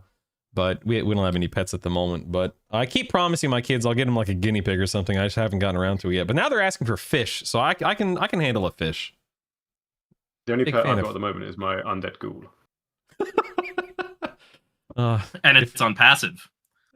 Yeah, don't forget to set it on whatever it is. What's it called? Not passive. Assist. Is that right? Assist. Yeah. Yeah. Don't forget to set it on assist. You All should right. know you're a fucking hunter. I know, dagnabbit. I was struggling that entire episode. I'm not kidding, man. I hate being sick. I can't. Ugh. I've always said like I'd rather be healthy and fulfill my obligations, work otherwise 24/7 than ever be sick. I can't stand being sick. It's the worst. Wham. Yeah. Anyway, It's a get out of terrible here, feeling. man. Thank you guys. I really do appreciate you guys being here today. Thank you so much. Yeah, thanks for I know having it's- us. I know a it's- pleasure. Thank you, man. I look forward to begging you to come back on during season 2. So expect a DM in the coming months. Yeah, you do a Sounds great good. job at hosting. Definitely. Thanks, man. I just Very make it good up as I host go along. energy. Yeah, I no, just- it's I- good. It's fake it till you You're make it. good. well, You you're guys are making it. That's fantastic. for sure. Thanks, man. Yeah, Obley, go to bed. It's late. Get out of here. Don't worry, I'll still be up until 2 a.m. playing Mayhem Mayram, but So- Maybe I'll see you. I'm not kidding. There I'm you gonna go tell my wife about it here in a few minutes. I might see you on there. My name's Brutal or Brutal Static. So if you see me, wave. mine's Sean Hub Premium.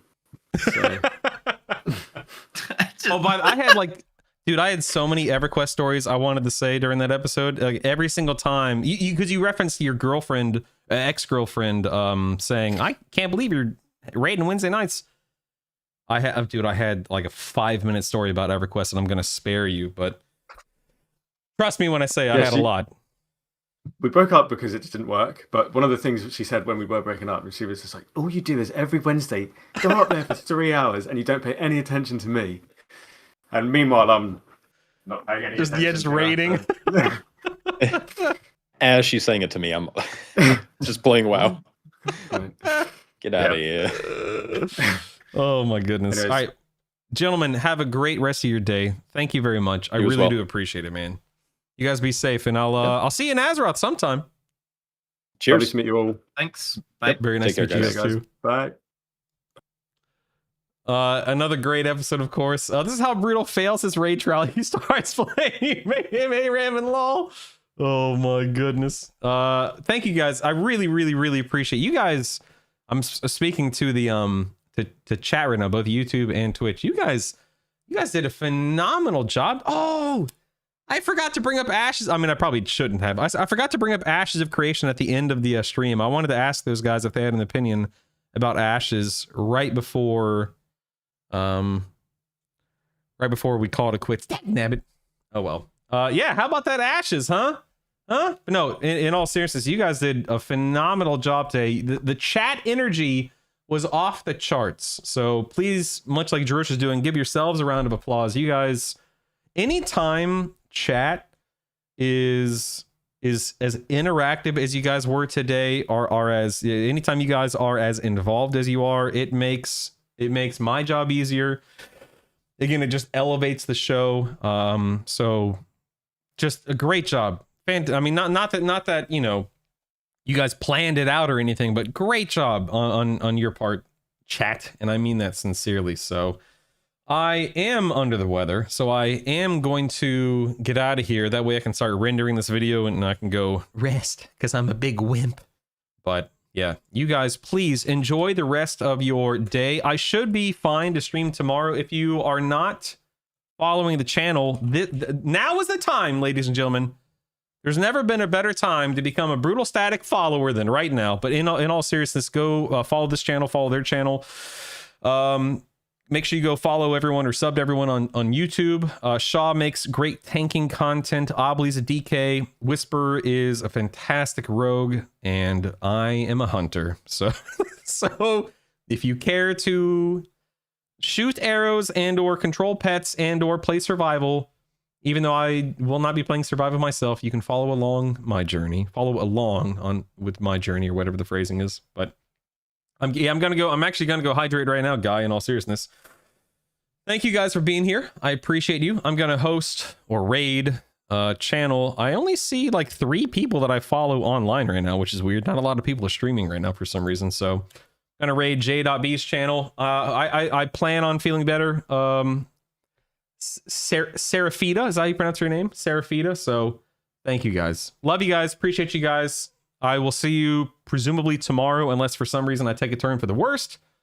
Take a turn for the worst. Whatever. I'm out of here. I'm leaving. Appreciate you guys. I'll see you soon. My name